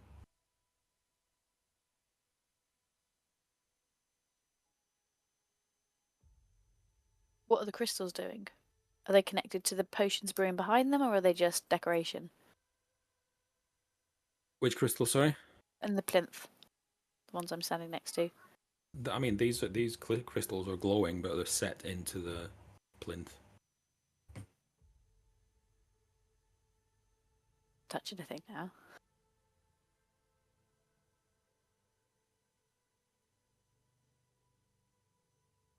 What's this? that- Sorry, come. What's what? This. That appears to be a book, again written by Dr. Mordenheim, on it appears to be something to do with blood and the reanimation of dead people, dead creatures. All written in common. A big guy. Is Sindel still around? Big guy. Cinder's still in the other room, is still like kind of kneeling next to where Giles was. Neathy wants to call Sindel over and ask if anything in here looks familiar. Not your dog.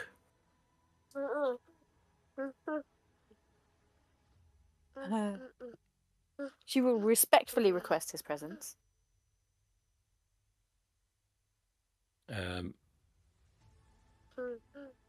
He gives a big sigh and a huff, stands up and walks into the room, and he says, "What?" Just like, does any of this look familiar? Thinking that it might be. No. Fine. Like this, like throwing fingers up behind his back as I'm guessing he storms out. Does this book have any illustrations of a big tank like what's in the centre of the room? In it? Yes. What does it say about the tank? So it. How much would you know? Can I have an intelligence check, ability check? I mean, you can read the words, but can you understand the 15. words? Yes, you can. It is an excruciatingly slow process of capturing live specimens, it says, exsanguinating them, and whilst the blood is still warm, mixed with this blue tincture, and in presumably, relatively small doses, eventually filling this tank up and immersing someone who is dead, and it doesn't specify how long they've been dead for, will reanimate them. But in brackets, it says pending results next to that. But it's like that it has to be a body. Or they just have to be dead. Can it be Ash? Yeah. Can we open the lid? I'm guessing the golems will have something to say. Mhm. Probably. Of course they will. They'll Yes. say, "Go ahead." Of course. Let's check Why wouldn't everything they? else in the room. Like, let's check this first. Let's check this first. Let's check the cauldron. And then let's open it. And that nice shiny blue bits and As Andrew You just quickly, you check around the room. It appears that this cauldron is brewing some kind of concoction that's, you don't know what it is, but it's a more intense color version of what the powder is. And then over at the main tube thing, it appears to be that some sort of drawer at the bottom. Oh, look, which tube thing, sorry? The big tank in the middle. Okay, yeah, there's a drawer there. In the base of it, underneath everything, is a drawer that could quite comfortably fit even Goliath into it. Oh. I'm going to open that drawer. Okay. You open it, there's nothing in. And as you open it, these clockworks begin wearing, and with a clunk, they each like slam their shields down into the ground, and they are ready to fight as we roll for initiative.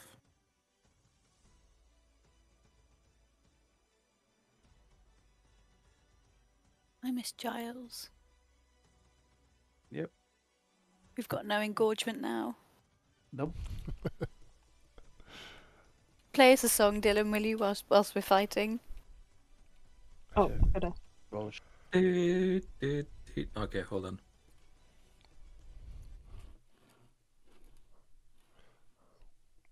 I've lost me 2 secs.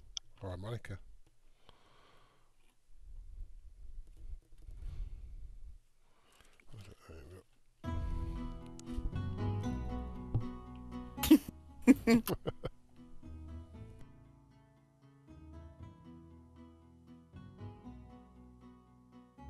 Charlie is gone. Who are we missing? Oh shit, there's no Giles. Oh, I need to roll Sindel, who is in the room. We are going to need him. Begrudgingly. Is he begrudgingly going to fight for his life? He doesn't have a life. These Yeah, things me don't too. look easy.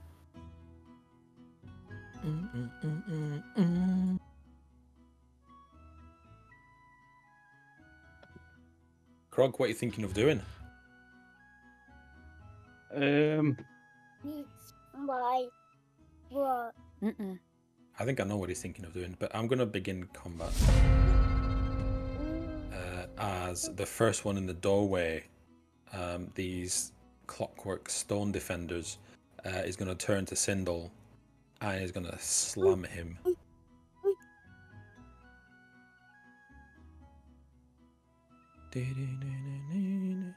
Come on, 19, 15. This might hit actually. No, no, not even close. Has he got multi-attack? No, he does not. As he is going to move around here to block. Andrew, you can take a melee opportunity attack if you really want. Yes, I never get to do those. I'm going to use my Scimitar of Sharpness. It doesn't have it, but I never gave it up, so I don't know where it's gone, Peter. Oh, have I done an import with Yum. Scimitar of Shot? Can you remember what it does? It's a very sharp scimitar. It's just a scimitar. No, it's got like some sort of feet to it. Oh shit. Let me see. Oh, maybe it's in my items. Hold on. Gimme. I don't have it. Shit. Let's see. When you attack an object with this weapon, roll a 20 on the natural. The target takes an extra 14 slashes damage. Then roll another d20. Okay, so it's just a case of yeah. I have proficiency, so I'm guessing I just add my proficiency bonus onto it. Mhm. So it's d20. No, it's I'm done. plus 13. If you don't go downstairs. Not even close. Ah. As it clanks against rock and stone. Rock and stone! No, it's metal and stone. No. It's the next guy's turn. Good guys. Down. This one's going to walk up to Nithy Down. and hit her with its shield. She's going to cast shield then. Okay, is It's that a reaction? It is, Okay. yeah. I can't do anything at the moment though. I have a very annoying toddler. Well, that's a 25. And your shield gives you +5, which brings you up to 18. Yeah, no, that's still not going to do anything. But I've said it now, so. let's pop that anyway, shall we? Oh wait, you can cast it at a higher level. Does that make a difference? No, it And doesn't. would I know that? It doesn't I've make said a it. difference. No, I I've don't said know why it, so I'll do it. it's given me the option to. Oh, you've done it twice. I've done Oh, it have for I? you. Oh, sorry. I did it for you. No, I am sorry. I will take one of those spell slots back if you don't mind. Okay, I'll let you do all that stuff. I Thank thought you. you couldn't click. I was clicking for you. I'm. It's like an octopus. 25 hits. So he's gonna smash your teeth in. 45 points of damage. Oh, Where? okay. What? No, for 8. Okay. He's Take gonna. that. He's gonna just give me a D100. Let's see if he knocks a tooth out. Ah, Don't roll low. wait for it. Oh, Hey! Oh, come on! Hey. You can't do that for that. You got to give her a benefit for rolling that number. It gives you. It gives you a 69. It gives you a bloody nose. It doesn't even break it. okay. Andro. Hi. Oh, Bellander's in front of me, isn't he? Oh, I don't like him, Peter. Why'd you make him such a dick? This music is very fruity. Let me just double check something. There go. God damn it, this prick is in my way and I can't cast what I want to cast. You can. I can, but it'll kill him, and I don't want that on my conscience. It I'm won't. only moving myself there, so I'm by where I was when I opened the door. I'm going to shit the bed. No, I'm not. I picked all defensive spells. God damn it. This is like playing a healer in goddamn Overwatch. It's useless. Hey. It is bloody useless. Let's not lie to ourselves here. Oh, my second. You've not seen my Moira. Oh, I'm going to cast at 4th level. I'm going to cast.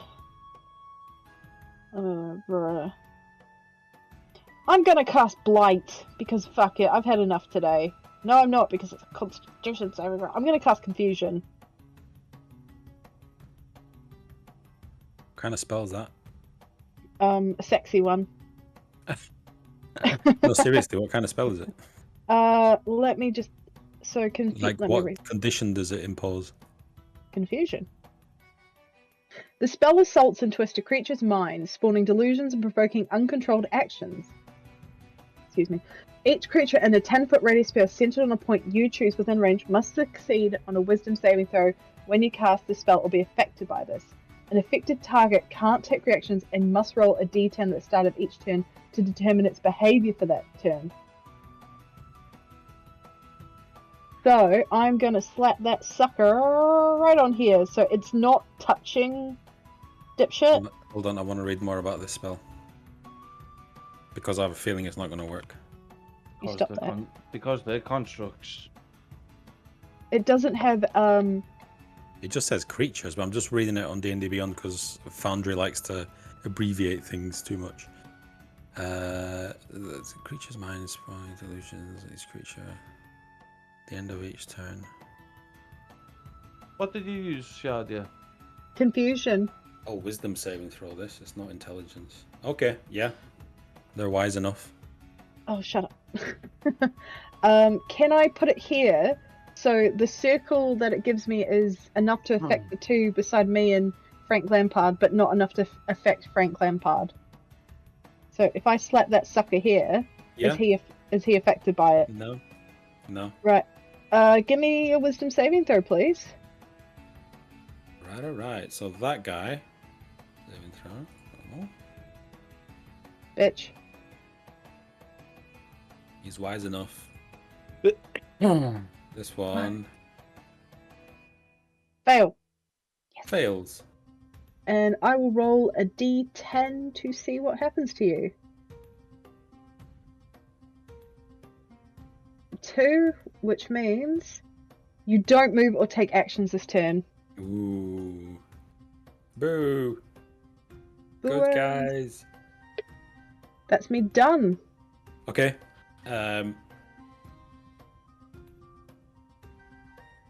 You notice. Have these got spells? No, they don't have spells, of course not. Yeah, you notice that one of them, like, it's the cogs within it seem to, like, jam when you cast this spell. But the other one is unaffected by it. Sindle's turn. He says it's clobbering time as he multi-attacks with his mace on the confused one. Do they get a disadvantage on anything with the confusion? It doesn't specify. I think it just affects your behavior. Let me double check. That hits.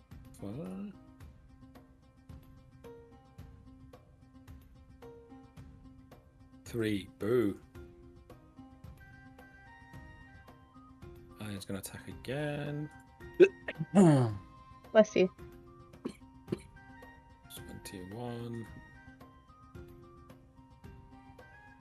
5 damage. This doesn't feel right again. I think his damages are fucking set wrong. Mace. Yeah, it's missing. It's missing a d6 plus 3. Are you talking about, Peter? It's a flawless system. So I've copied and pasted his stats and they don't always run properly. So he also takes 4.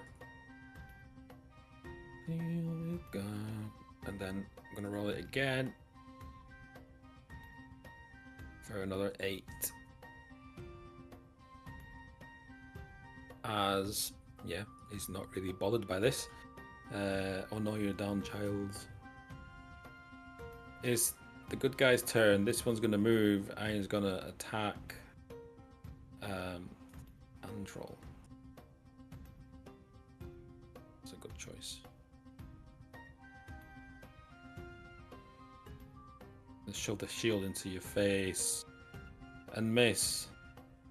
As it is Nathan's turn.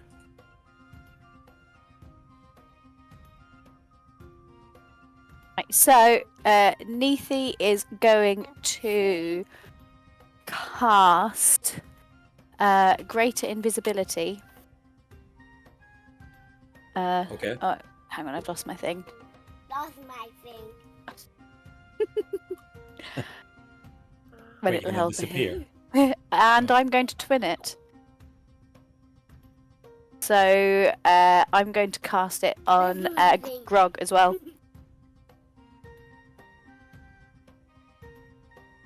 Are you going to make Grog invisible? I'm going to make Grog invisible. Can't be enlarged, but he can be invisible.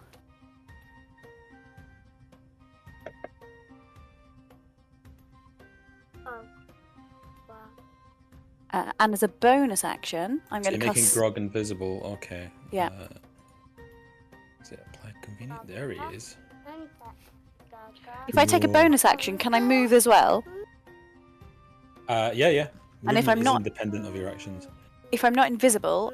If I'm invisible, I can't... There's no opportunity attack I'm taking, guessing? So Okay. you're going invisible as well. I'm invisible. We're both invisible. Would have been Dylan, but he's not here. Oh. Sorry. That hurt. Wait, where's Grog gone? Oh, he's there. So I'm also going to cast as a bonus action spiritual weapon. Ooh. I've just pressed the wrong button. Wait, bonus action. What level is greater invisibility? 4. You can't use a bonus action spell. Okay, I didn't know that. That's fine. I'm going to move. Bonus action spells only go with cantrips. Okay. Good to know. Okay. Greater invisibility is a cantrip. Can you imagine? That would be a broken mechanic. Just wait to higher levels. Then you'll see some broken mechanics. Okay, that's my You turn. can do combos like Force Cage in a combo with Stinking Cloud, and you cast it on the Force Cage. They can't get out the Stinking Cloud. Dirty. That's so. I hate Stinking Cloud, by the way. And Baldur's Gate, it's such a shitty spell that I hate it. It is. Okay. So Minithi moves. It's Grog's turn. Grog's gonna take the bit of ashes that he's got round his neck, belonging to Giles, and he's gonna drop it in the drawer and kick the drawer shut. As soon as you kick the drawer shut, the spinning clockworks, like the little keys on their backs, they literally have keys on their backs, they all stop spinning and they deactivate. Dude! Anticlimax. Are we still in combat? No. You can be if you want, you can carry on kicking them. No, I don't want to. Last is my spell slots now. We're going to kill them. Take the keys out the back. Yeah. Yeah. Sarah's here to fuck shit up. Come on. I wanted to fight. Well, the only person whose shit's been fucked up is Dylan's. Yeah, fuck you. So you put the... Oh, you're invisible still. Okay, you put the ashes in the drawer, and something inside this thing begins to like make whirring, grinding noises somewhere underneath the base of this machine. And the liquid inside, if you can call it liquid, the sludge, begins to swirl. You can see it moving in a circle. I'm gonna watch it, see what happens. Does that... So if this works, does that mean that we could potentially have 2 Gileses? Because you're not using a whole body. You could put parts of a body in regularly. I don't know what it's gonna do. I'm just winging a prayer. Yeah, but if it works, can we make 2 Gileses? Or do we need No, to one's exsanguinate enough. more people? Jaws 1 and Jaws 2. Just like a spare, you know, just in case. Just in No, case one of them will the be like an inevitable evil happens again. twin. Back up, Giles. Okay, so this is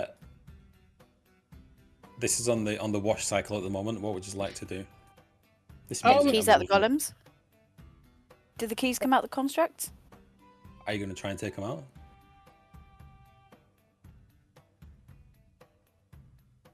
Unless anyone If we- stops me, I'm going to try and take a key out of a golem. If we touch the golem, just touch it, does it activate?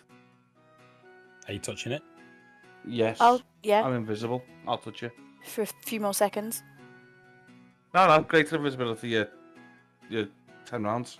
You touch it, nothing happens. Cool. This music's a real anticlimax to what's going on. I guess search around the room, everyone, because I feel like we're missing something very big. Are there no notes or anything? No lab notes or even like a journal documenting the processes that this person did in this lab? Yeah, I've got both books. It was this one But yeah, Yeah. there was a book. there and this one here. I've read through them and Peter explained it all. Angel, can I have a perception check from you?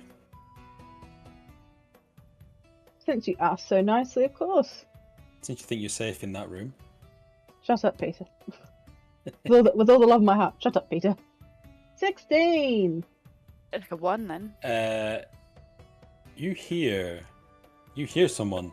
You hear footsteps. In the library. Library. Mary. In the door appears a familiar figure. I need to turn this fucking music off. It's really bugging me. It's a bop. Like, don't get me wrong, it's a bop, but it's like, it's like playing inappropriate music at a funeral. It's like trying to talk over screaming kids. Yeah. Go to bed. It's past your bedtime, child. Yes. 20 past 10. Good night, all. Bye, Chris. Not you. No. Little children, not big children. Here's a familiar figure. Oh, yeah? It's Vaughn. Only he's dressed in a robe and is looking a little bit more serious. I will look at Vaughn, and with my tail, I will slap Sindel to get his attention. And I'll go, you raided somebody's wardrobe there, Vaughn? He says, you could say so. What have you done to my lab? Your lab? You didn't say My it was lab. Can I... Are his mannerisms the same? Oh, he saunters into the room and is walking towards you. He's kind of looking around. For a moment, his eyes fall on the smouldering boots, and he says, you found the switch. There was no Vaughn at all, was there? You were hiding with them, weren't you? He gives you a bow. He says, Ruprecht Antrim at your service. Why does it ring a... You're the corpse collector. You hired the bandits. Yes, the ones you've dispatched. To be fair, they attacked first. It was self-defense. Yeah, I suppose so. And I could always reuse them. And he points at the slab. I'll put my hands up and say, as someone who does not mind the idea of up-recycling, if it suits you, go for it. I'm not one to judge. You'd say that. Yeah. And then I'll go, so where does that leave us? He says, I'll be honest. I was going to leave this place anyway. As you can probably tell, this whole bit by bit collecting blood and pouring it in the grate day after day just for fucking Dr. Mordheim and her stupid experiments. I'd rather be playing with these. And he pulls out, he flashes you as he opens his cape, and there's just rows and rows of vials of poisons. He says, my skills are a little bit different. And I also see you've ransacked my supply. To be fair, this place did not give the impression of being inhabited by the like of yourself. Blame Giles. So we will apologise for that, as you can tell, we're new here. As you're talking, the machine goes into like a spin cycle, like a washing machine when it goes into. Dum, dum, dum, dum, dum. And like with a horrified look, he looks around and is like, "What have you done?" I'll stand aside. I didn't do anything. Beg your pardon. And I'll stand aside and go, Grog, the owner is coming in to check. Leave him be. And I'll push old dickhead to the side and go, it's this dude's equipment. I've got no reason to stop him. He doesn't know I'm here. I've got great invisibility cast on me. Yeah, I've just shouted out to the room. He looks around and he says, "No, seriously, what have you put in there? That was all my supply. It took me years." Tell that we put Giles' ashes in there. Who said that? You did what? I'll sign go, what exactly does this stuff do? Like, looking very confused. It reanimates the dead. Did somebody say you put ashes in there? As you heard what I heard. Was it not supposed to be put in there? It's like this. And he says, what? Are you going to reanimate him into ash? Maybe a little blob, some plasticine you can give your kids? I'll say, don't look at me. As someone who reanimates using druidic magic, I don't need this backsass. We have our different methods. We're in the same field. He says, it's on the final cycle. Do you want your friend back? Yes. He grabs the skeleton from the slab and it pulls it quite hard. One of its legs comes off. Its femur, basically. And he says, throw that in there. This is your last chance. I grab the skeleton. I just rip off the belt, leather buckles binding it, and just go, and in here, caution, asking the dude. As you go to open the drawer, he just shouts, "It's killing time!" Oh, the bastard! I slam the door shut because I know. Have you opened the door already? You've not opened it yet. It says, "Now do it! Now do it!" Oh, okay, yep. Because they've removed the key, so I chuck the skeleton in and No, they don't attack you because he said the safe word. It's killing time. To not kill. Oh, right. I chuck the skeleton in. You throw the skeleton in, and you can see getting sucked in before you can even close the drawer, as the thing rattles in the whole machine, and he's starting to look really excited. This Rupert is like, I've never tried this before. I don't know what's gonna come out. As this thing begins to electrify, you can see arcs of electricity sparking off. As this thing spins and spins and spins, and then in a boom, as the whole thing explodes, the lid comes off, glass flies everywhere, this sludge covers everybody, and standing in front of you is a skeleton with a missing femur. We got a skeleton, Giles. And you've got Giles back. Wait, just as is a skeleton. Giles a skeleton? Just as a skeleton with a missing femur. Why is he missing a femur? Because What it fell happened? off. Because he broke it when he pulled him off the slab and threw them to you. He's got one leg. Yeah, I'll and he's a skeleton. Neefi's going to look Giles? round for a stick. Or something we can... It still exists, doesn't it? Can't we duct tape it on and he can use it as a splint? What?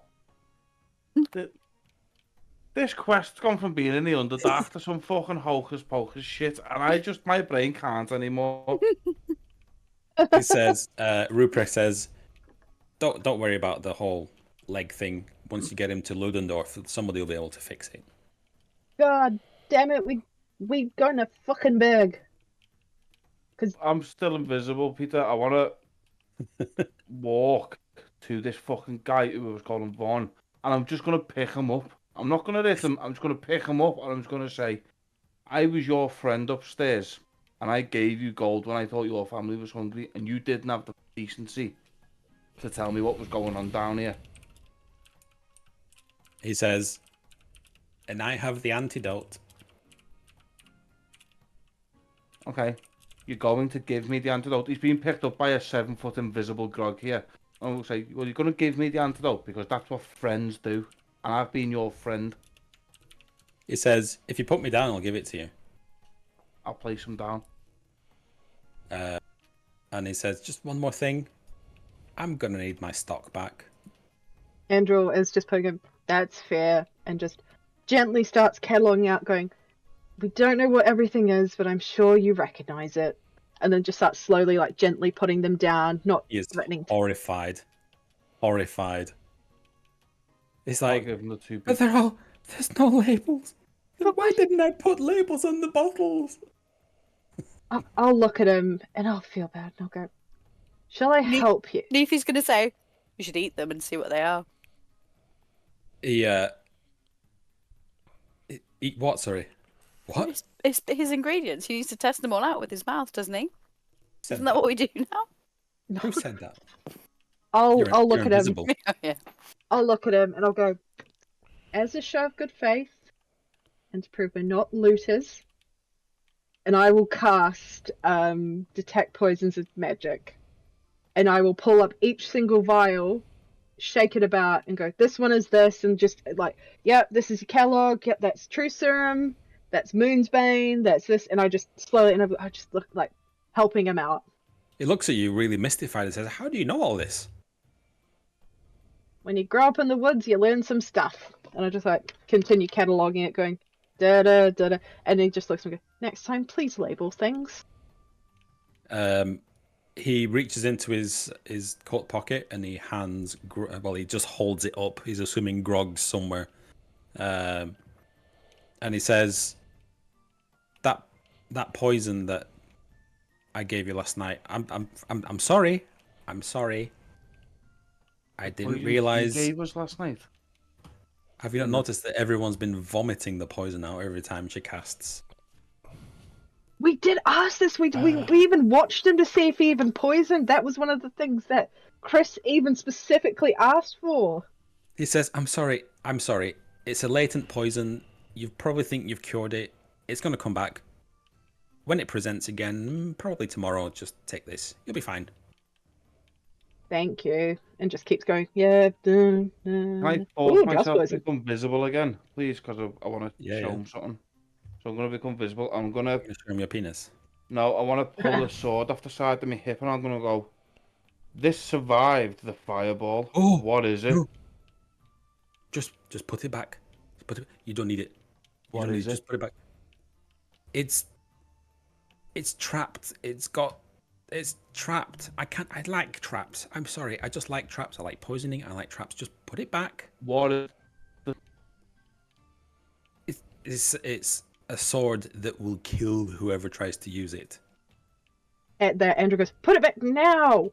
Like telling Grog off like a toddler has picked up something. Should put it back. Neefa's gonna keep it. That's No, a useful tool. Don't pull it out the scabbard. Just put it back. What do the We can boots give do? that to someone we don't like.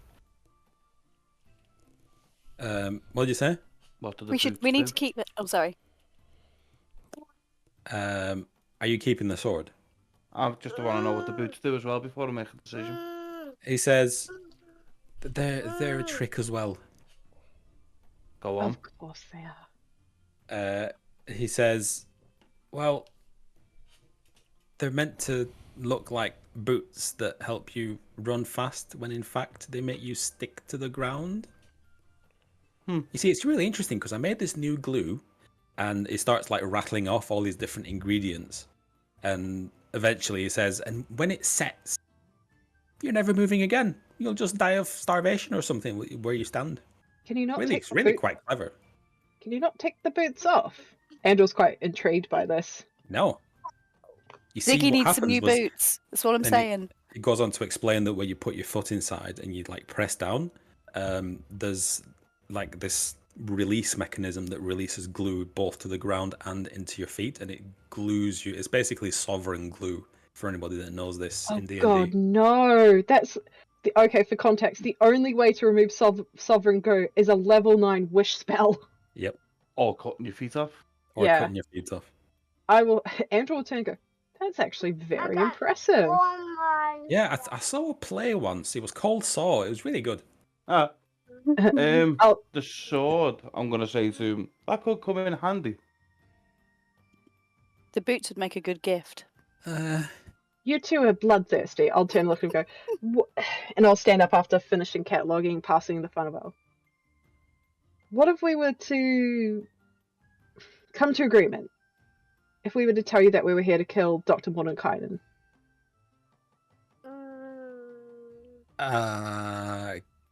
Sorry, say that again. Kill who? The doctor. It it pretends it puts on a show of trying to unplug his ears, and he's like, "Kill Dr. Mordenheim." Many have tried, but good luck. Why He's not? certainly not going to kill him with that, and he points at the sword. No, but it is very Her. clever. It's not him, it's her. No, but I'll kill her with this, and I'll just swing my axe in front of me. He says there's only one thing that she cares about, and that's her creation, if you can call it that. What creation? The construct. Oh, The thing where she went to all the effort, she kept blithering on about some heart or something. I'm going to turn and look at Sindel and Sindel. raise some eyebrows. And Sindel's like, so you do know where it is? And he walks up to him and grabs him by the lapels and lifts him up. Because if you remember, when you first entered, he had a gun Yep, to he's his asking him head. where it is. Grog, and I'll just point at Grog. Grog, detained, and I'll point at Sindel. I'll just grab the pair of them and hold them at arm's length. And then I'll look at Vaughn, or who was Vaughn, and I'll say, unless you want him to kill you, because right now, you're not being very helpful. Tell us what's going on, and tell us where she is. I told you everything. What do you want to know? Where is Mordenkainen, Dr. Morden? What is she called, Peter? I keep calling Mordenkainen. Mordenheim. Do you know where Dr. Mordenheim is based right now? Right now? I don't know. I only Fuckenberg? see her like once a year. What, do you have I don't know, a sort of gathering? Oh, maybe Meeting of the minds? Is she a Maybe. teacher? Lecturer? No, she's always experimenting, always trying to perfect her creations. She's always talking about her creations. Maybe she's at her villa. Probably where she is. Which is I'll, where, and I'm going to hold a map out to him. It's Schloss Mordenheim. Schloss Mordenheim? Let me see if I can find it on the... Forgot about the map. Scroll up. There it is. Schloss Mordenheim is a little island to the east of Ludendorff. Oh, we only have... Is it 3 days until these lot die of this disease? But rumor has it that her creation's gone walkies. Isn't this her creation right here? Oh, no, they took his heart to make the creation.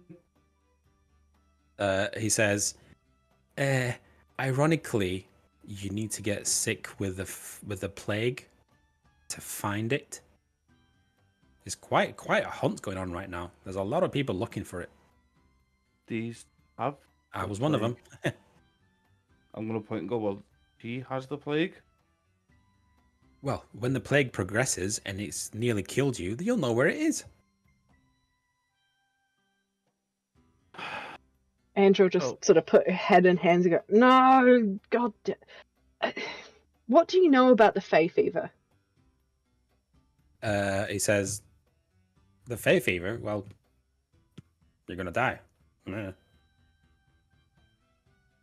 Apart from that, symptoms, infection period, I don't know where it comes from. Is it transmitted by touch, blood, spit, you know? He says it's transmitted just by being close to them. Which means if you have it, friends have it. Except maybe him, and he points at the skeleton. At what, hopping on one leg, going, eh, eh.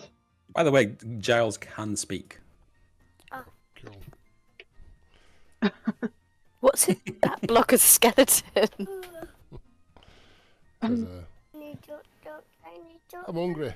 I'm sure I have some jelly beans knocking around there. No! I'll turn to, what is his name? Roos? Ruden? Bless the alchemist, I'm gonna call him. RuPaul, isn't it? Ruprecht. Ruprecht. RuPaul. Ruprecht. Oh my god, I've found the perfect picture for you, Dylan. Please put it in chat so we can all have a good giggle. Oh no, this isn't going in chat. Ah. This is going on his token. Unless you want to change it. What do you want to do with Ruprecht, sorry? I was going to ask him, so you've got privy information. Where was the absolute last confirmed sighting of this, and I'll say it in air quotes, creation? Somewhere near Ludendorff, I think. We've got to go there anyway to get Giles basically made back into Giles. Yeah, so, and then I'll ask him, do you have any way to get to Ludendorff quickly? We're kinda new to these lands. I'm afraid the steam train only runs between New-Fichtenberg and Ludendorff. How long does it take to get to New Fichtenberg from here? From here, the same amount of time as Ludendorff. God damn it. And how long does it take to get to Ludendorff? 1 day, 2 days, 3 days? He looks back at the skeleton and says, if you're missing a leg, probably a bit longer. So you won't give me a time period?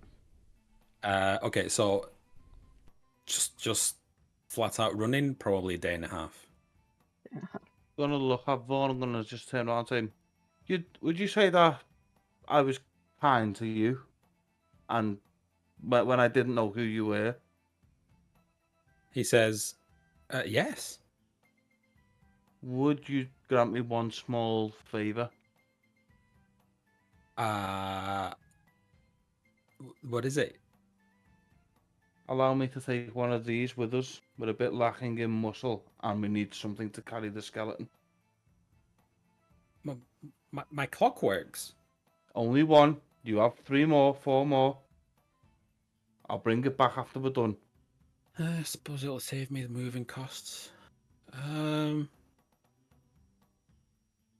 Okay.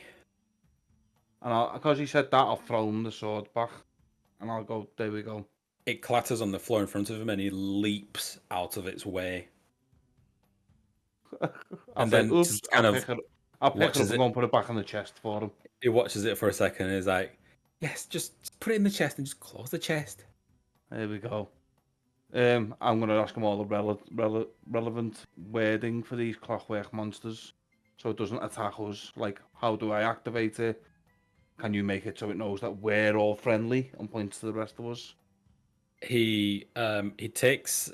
He's got like some kind of like purple moonstone around his neck, and he goes up to the clockwork machine and he plugs it into its chest. It's got like a hole in the middle of its chest. He plugs it in, and he stops for a second. And he like pulls it away and he says, "The next 2 or 3 words that you say are going to be the activation words. So choose them wisely." And he plugs it in. It's clobbering time. And he pulls it out, and the thing like springs into life and it begins whirring. In fact, kind of retcon. Go on. Because it's what I say every time. I'd like to rage. So every time I go into rage, this is going to spring into action. Okay.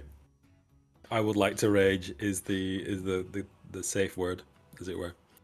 And yeah, it's marches right up to you and stands next to you as it like you can hear all the cogs and everything wearing it away inside.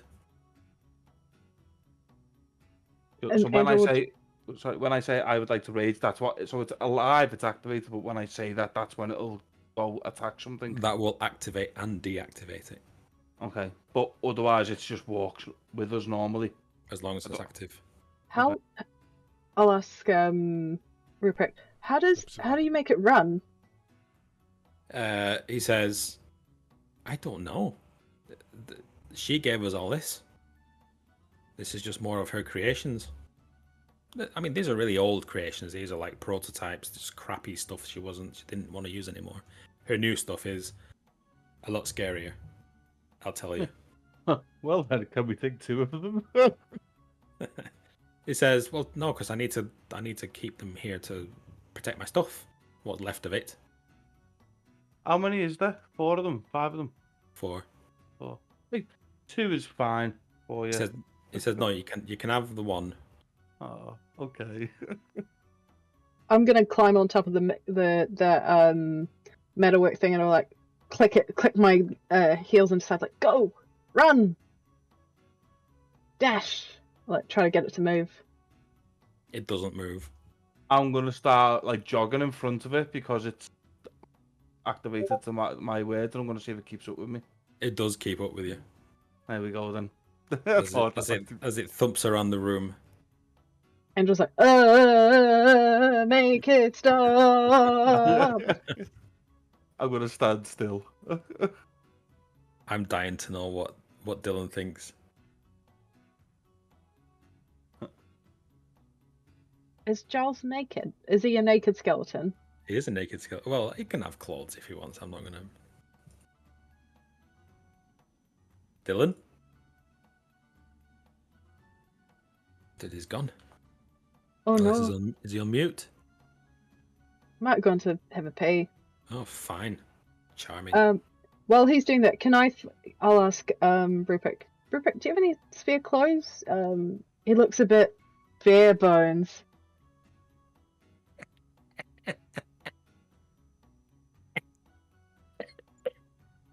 When he finishes like coughing and laughing, he says, "Yeah, of course." And he grabs some rags that are just literally lying everywhere from all the corpses, presumably. I'll just dress Giles in rags. The problem is this skeleton's too big for Giles. Well, if there were any clothes left from Giles, I'm too big. I'm trying to preserve his modesty. I like tie some rags around his spine, so his pelvis and all like that area where all the junk and like would be, and then I'll tie like a tank top around his rib cage.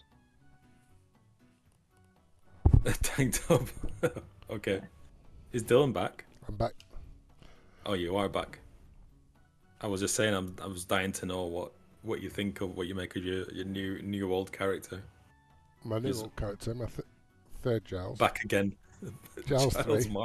Giles Mark 3. Giles is fucking indestructible. He's like Jeffrey from Getting to the Greek. You think it's gone, but then he comes back. He needs a bit of work, doesn't he? But some plastic surgery. Yeah, I came back to my junk being covered up, my missing junk. Missing junk. Giles is going to go down and say, my junk's gone. You've still got your lisp, I love it. I'll turn to him and go, well, you didn't use it ever, so it's fine. How do you know? I'm a bard. Very promiscuous. I love it, he's still got his lisp, I can't get over it. I'm gonna give him his stuff back. That survived the fire. It were all the trap stuff that survived, weren't it? The boots, the sword. And the gun. Oh, the gun. And the gun. Oh, and the wand, your black wand and your black, like the wire stuff that was on the spool. Oh, yeah. That's cursed as well. Peter loves giving me that shit. Would the flute have survived? Because that was like his attuned magic flute. Any magic items will have survived. Oh, thankful for that. I'll pass him his flute back as well and be like, again, you keep losing this. Is Nithy still invisible? She shouldn't be. She shouldn't. Minute's up, isn't it? Okay. Long up. So you catch his attention. You catch his attention, and the poisoner, Ruprecht Antrim, spots you, and he says, "Well, aren't you a thing?" And he comes in for a closer look. Nithy's going to be like, "Excuse me?" Completely ignores you. He inspects you like your cattle. Like Oh. lifts your arm up a bit, and he says, "Wow, I'll say, oh, Dr. Mordenheim's gonna want you." You know that Careful. move that Shadia did where she kicked him in the nuts? Oh no, she kicked Sindel in the nuts, didn't she? Are you kicking him? I'm going to try. But it Yeah, won't do much. You kick him square in the fruits, and he just squeaks out the word "Dr. Mordenheim" as he drops to the ground and just starts retching uncontrollably. He's going to step over him and walk away. You see Sindel kind of empathizes with the pain, and he just backs out the room. Grog's gonna pick him up and go and put him on the slab. I can't see a man just rolling around. I'm gonna be like, you shouldn't have done that. He says, "I'm sorry, I forget myself sometimes. It's okay. I have to tell you though, Dr. Mordenheim's gonna want her." Yeah, she can want, but she's not going to get. Yeah, That's- her is taken.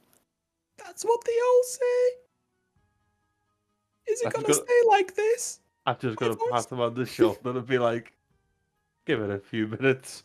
And then I'm going to basically pick Giles' skeleton up and basically somehow attach him to the clockwork thing with like a rag type of thing. Like, Does the player give consent to this? Yeah, as long as they do it so like with one. legs are bound to legs and arms are bound to arms, like I'm a mech warrior. You look Well, I like was gonna- skeleton armor for the. I for was the going to back. do it back to back, Giles. So, like, if there's ever a fight, that's facing one way, hitting something, and you're facing. Like, Well, it's that's you screwed for casting spells for any creatures you can see. you'd be able to see stuff if it's surrounded. You can just put him down before combat. Yeah, I'd have to do that, wouldn't I? Couldn't have a Because- George. Well, to be fair, we could rig it up so it's like a quick release where Giles himself can just pull on the thing and he'll drop off the hot clockwork thing. I still think if we can find a good solid branch, we can put it up like as a spare leg, like a peg leg. He's only missing the femur. Can't we go and get the spare one there and just bloody And bolt? but he can't just miss the femur. Yeah, The but can't femur we- is your thigh bone, isn't it? Mhm. The thigh Yeah. bone collects to the Yeah, but that's what I'm saying. So knee bone. hang on. So the so whole as leg is the- gone. Yeah, so as tibia and as fibia, they're animated, but where are they? The And a tibia and the foot. fibia are in the arm. There's No, still tibia and fibia is your your shin bone and the bone behind. the entire leg section's missing. They're not animated. What I meant was like the rest of his leg is just still on the slab. Can I go over and It like? came off at the femur. Okay. Can I like remove the missing femur? And I guess because Take he's go on. Can we take the whole leg? We're gonna like shove the ball socket back into the hip because I'm guessing you can't feel it. Yeah. So like take it's a good firm grip of the hip joint and push it in, and then we need to band up his knee so it can't bend, and then he can walk on it like a peg leg. Do you give consent, Dylan, for us to insert the femur into the into the ball socket? You just manipulate me any way you see fit. I think. We'll break this chair as well and make a splint either side of the bone. So it Yeah, keeps and then band secure. it in with Yeah. leather or something. So at least he can walk with a peg leg. A makeshift peg leg. like a proper pirate skeleton. Yeah. Yeah, that's what you are, literally. a Arr. pirate. Who would have thought my first death was to skeletons? Second death Full circle. It's the Poetry. it's the circle of life. Circle of life. Next time I die, I'll be a jelly bean. Do you know what? I was between skeleton and an ooze, a gelatinous cube. I didn't know which way to go. Oh, Can Get is there it a way together. to get Giles back as Giles, or is he always going to remain a skeleton? well, Giles is Ash. I mean, You have the essence of his soul now. Like out of game. Okay, and Is the essence of his soul that this machine has inserted into his bones. Which, by the way, this machine is blown to pieces. but Isn't this it? guy knows how to get Giles back. He said, doesn't he?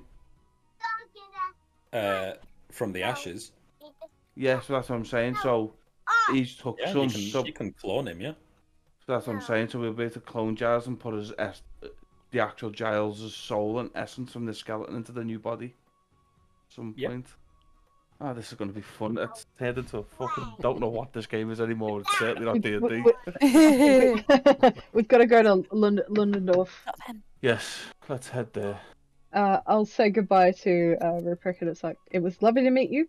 We are very sorry about the mess. And if Sorry Mordheim about dies, all the better. Thank you, and then just leaves. Yep. He's, On the he's, way. he's quietly sobbing. Before I leave, I'm going to say to him about these clockwork. Do we need? Can this just go continuously, or does it need to rest, or do I need to oil it, or anything? What's the upkeep with it? He says, it's not going to last long. How long's not long? You need to get him recharged in Ludendorff. Okay. Seriously, this voice, what's going on? Andrew will pop her head down the stairs, going, "Ice it for 20 minutes. Breathe in through the nose, out through the mouth slowly. They'll descend eventually."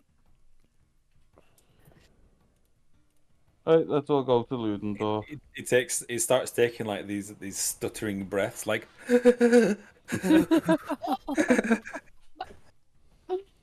As Neethi goes through the door, she's pushing Sindel out the way and goes, "How's that for insurance?"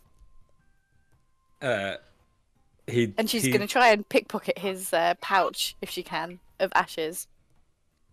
I mean, he knows you're there. Okay, well, she's going to take it by force then. Try and steal that pouch of ashes that he's already got. Because surely that can make another Giles. Whacks your hand away and says, my insurance.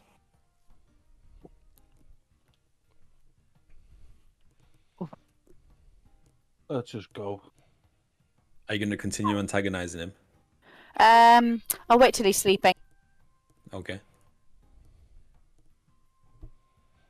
All right. You leave this place.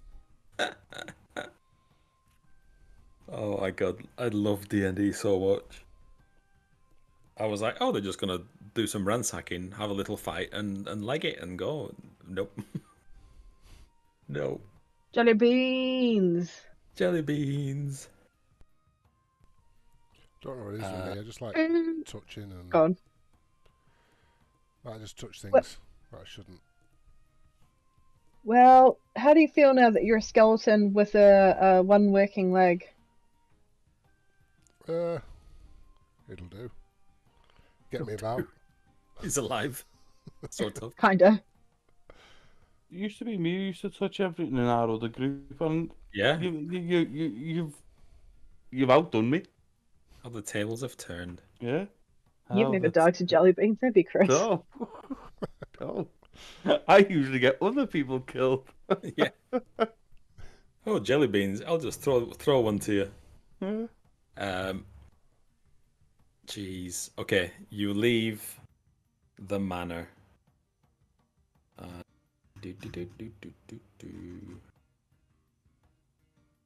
Where would you like to head? To Ludendorff. Ludendorff. We've got Into a map. Ludendorff. Yep. Before we do, can I...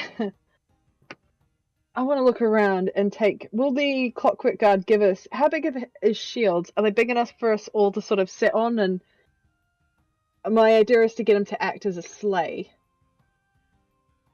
Like No way this thing looks like... I mean, its shields are made of solid stone set into solid bronze.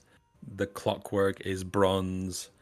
There's bits of wood on it, but it is mainly bronze. There's no way this thing's going to move. Can you send me the stat block for it, Peter? Yes.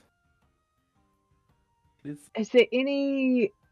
What did the bandits use to get about? Like snowshoes or... The bandits have got fuck all. They got about, you know, in shabby clothes and ripped boots. It I'm was thinking... frostbite everywhere. Is there any carriages about or anything that they could act as a sort of sleigh? Carriages? Where do you think you are?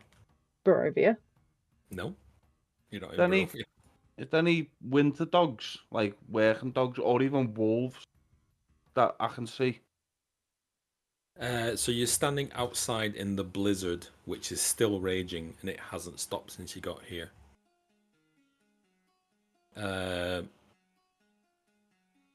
You can give me a perception with disadvantage, but I can't. You know, just standing outside the mansion, I don't think. We'll head towards Ludendorff and I'll see if I can notice any animals on the way, like huskies or that, because then I'll be honest, I'm going to use speak with animals and tell them that we need the help, and then basically rip some bark off a tree to use as a sled and use the dogs or wolves. Andrew gets offended and she goes, "You do realize that you've watched me transform into," and then like sort of just gestures into like bears, blah blah blah. You're like, I mean, while the help would be appreciated, we could at least make tracks as quickly as possible. So find some bark and I'll pull it. We need more before you do that though, Neethi wants to ask Sindel about going back to the caravan, because that's not that far from here, and will the caravan take us where we need to go quicker? So you'll lose like 2 days getting there and back. If we walk or if we take the caravan? There are no caravans. I don't know. No, there's the caravan we came from, which we're trying to return him to, because that's where he came from. Oh, no. He says. I don't know if it's a written rule or an unwritten rule, but they're not really allowed to leave the caravan. I'm not supposed to be here. When we travel to these realms, we just stay there and stay put. Okay.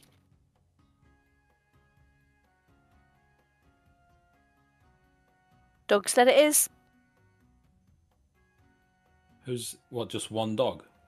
Well, Big one bear. direwolf. That's why I wanted. Bear, sled.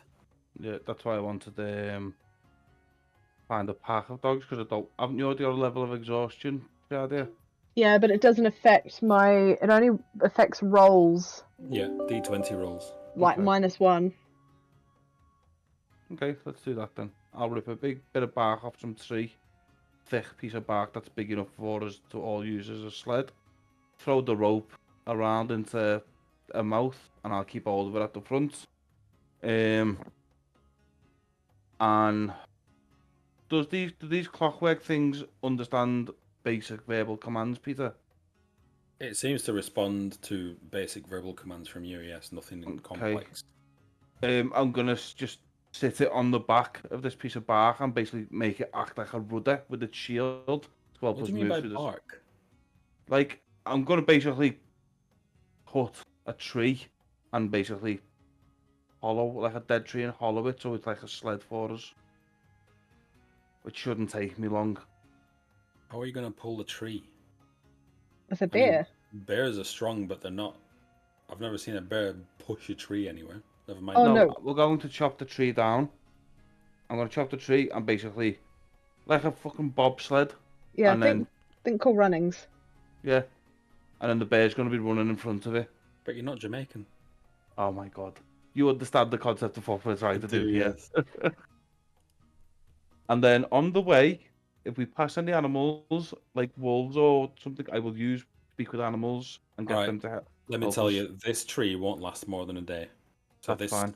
This clockwork thing weighs a ton, maybe 2, maybe 3. Can we get him to run and push the can he be our runner for the bobsled? You know, when the dude can't like push, carrying 2 giant stone shields. Oh, he's fucking useless. Can he not use the shields as the sled and we all ride him? That's what I asked. Actually, pop him in the bag of holding. How are you gonna pull this? It's not that light. Plus everybody on top of it. I mean, okay, Giles doesn't weigh anything anymore. I do. It's just the physics don't add up. I'll run. Pop the clockwork thing in the bag of holding. I'll run next to the sled. Isn't there a weight limit on what you can put in the bag of holding? I don't know. I don't know. Pretty sure there is. It's like 350 pounds or something. I was going to say it's like that. Oh, is it? Is there? What's that in metric? 500 pounds. Never mind. It can run next to me. 250 kilos. This thing weighs 2-3 ton. It can run next to me then. Neethi can run. So we're all just running at this point. Yeah, you might. Yes, well, there's no point getting the fucking sled then. Just run. I'll put Giles on my back. Let's just run. Andrew, you climb on top of the clockwork thing, and we'll just run. Alrighty. Ludendorff. Look, run to wherever we can to Ludendorff quicker. Surely there's got to be little like villages or something along the way. Because are we able to go back to the map from Foundry? Because there was a way. I've forgotten to upload it, but it is in the DnD chat on Discord. If you Oh, is scroll it? up, if you scroll up, there's a map. Sorry, there's mini gifs here. Yep. I've pinned it as well. Yep, there we go. Open the browser. We are at the abandoned estate. Oh, it's in the D&D. Oh. And where do we need to go? Ludendorff. Okay, yeah. I can't So find it. The only place we're going to end up stopping probably is the old towers. Will be the next inhabit thing.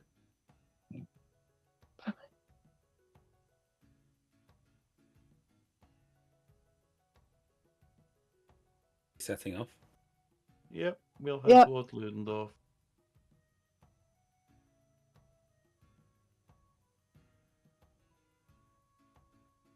Okay. You set off running towards Ludendorff. So the evening's wearing on. You approach the boiling river, according to your map. So off in the distance, you can make out this mist that seems to be coming off from a river. And you hear multiple gunshots. And I'm not just saying like bang, bang, bang, but I'm talking like machine gun gunshots off in the distance down at the river.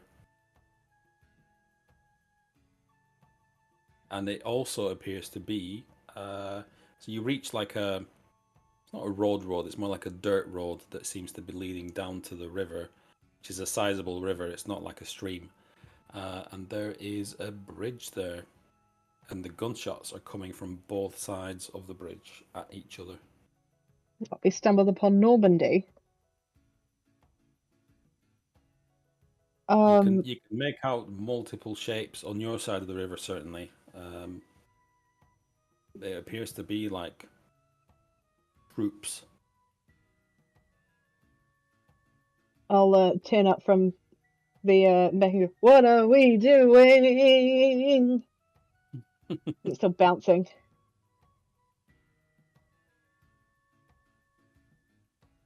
Anyone? Say that again, sorry. Are we heading towards the bridge, towards the gunfight? Yeah, why not?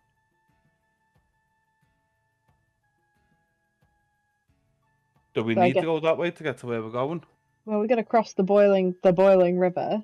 Yep, there we go then. That's bridge it is. Okay. As you approach, you see off to like the side of the left of the bridge is a very large boulder, and behind it are taking cover a number of troops. These troops are dressed in grey uniforms with piked helmets, and occasionally they're like peeking out from behind the rock and taking shots at somebody at the other side.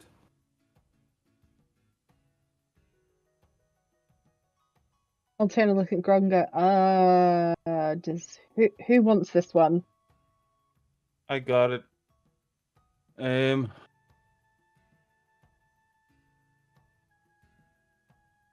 I see what's on the other side of the bridge? Sindel pipes up and he says, "I recognize those guys in grey uniforms." He says, "They're Ludendorff militia." And the other side, and he squints at the other side, and you can see as well they're like very poorly dressed, just civilian clothed men at the other side who are shooting back. And he says, "I would guess that's New Fuchtenberg, which means they're at war right now." As a bullet whizzes past your head. Who one of the soldiers in the grey uniforms just shouts at you, "No civilians, turn back!" And he's like just getting you to go back, trying to wave you back. I'm gonna say, doing like, which one do we want to be helping right now? Not the bloody what's his face. Oh, you're talking to him? Okay, sorry. Go back.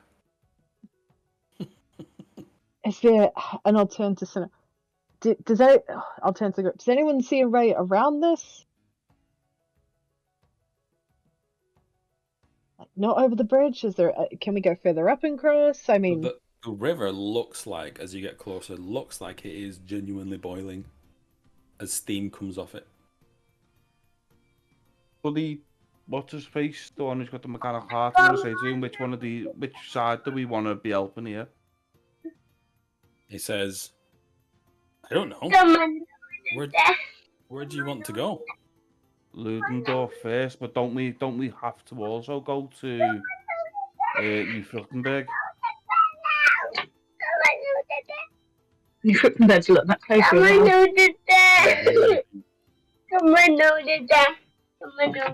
it sounds like it's someone's bedtime, and they are not happy about that.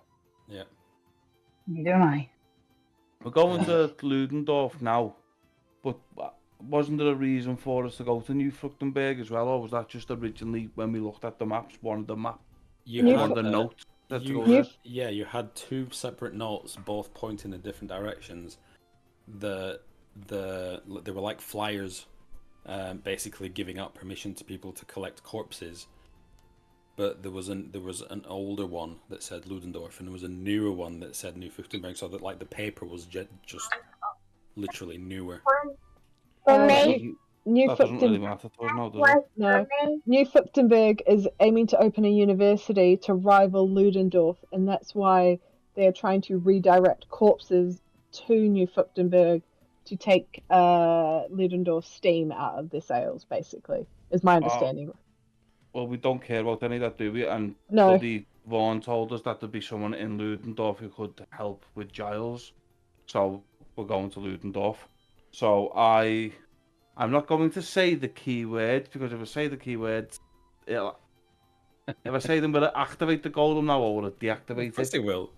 But, You can't say those words anymore without activating or deactivating the golem. Yeah, so is it active now? Yeah. Okay. I will stop Groggo. I have this one, and I will jump off the clockwork, and I'm going to cast at the Fruchtenberg side. I'm going to cast Tidal Wave. Oh.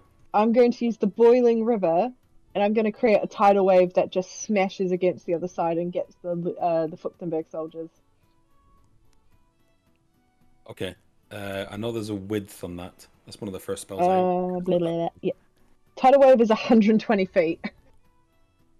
Wide. The air can be up to 30 feet long, up to 10 feet wide, and up to 10 feet tall. So, I'll shut up. Yeah, I need a spotter. Can anyone see where they're shooting from? They are spread out all over. Do we need to take sides now?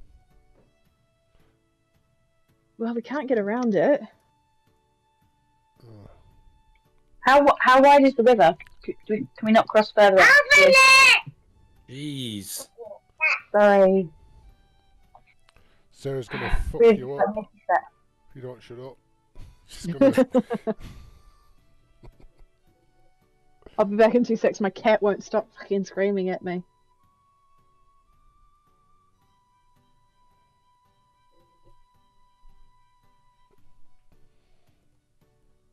If all we need to do is cross the river, we can use Misty Step, surely, if it's not more than 30 feet wide.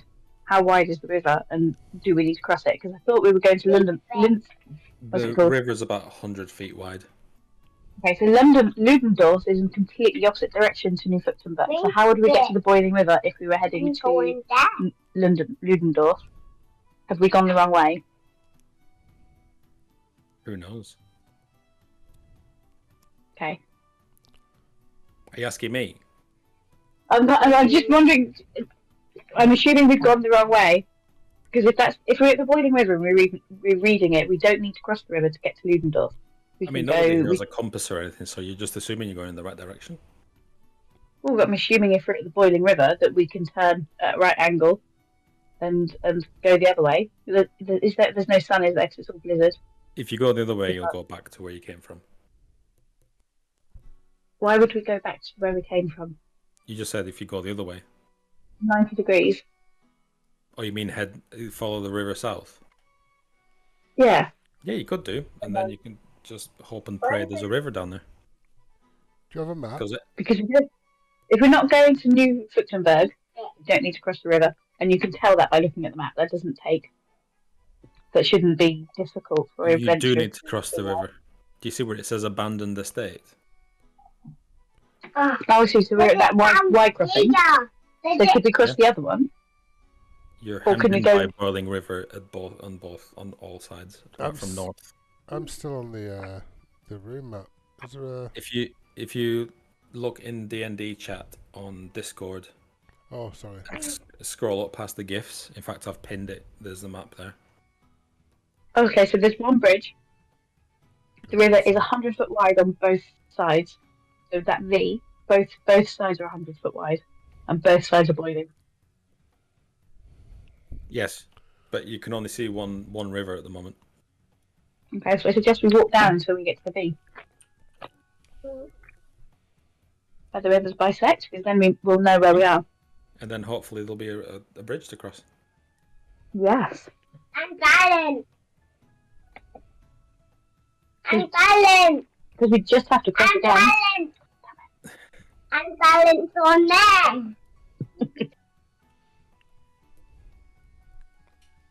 there. And while you stood there wondering, a volley of machine gun fire shoots over your head, and we're going to end the session there.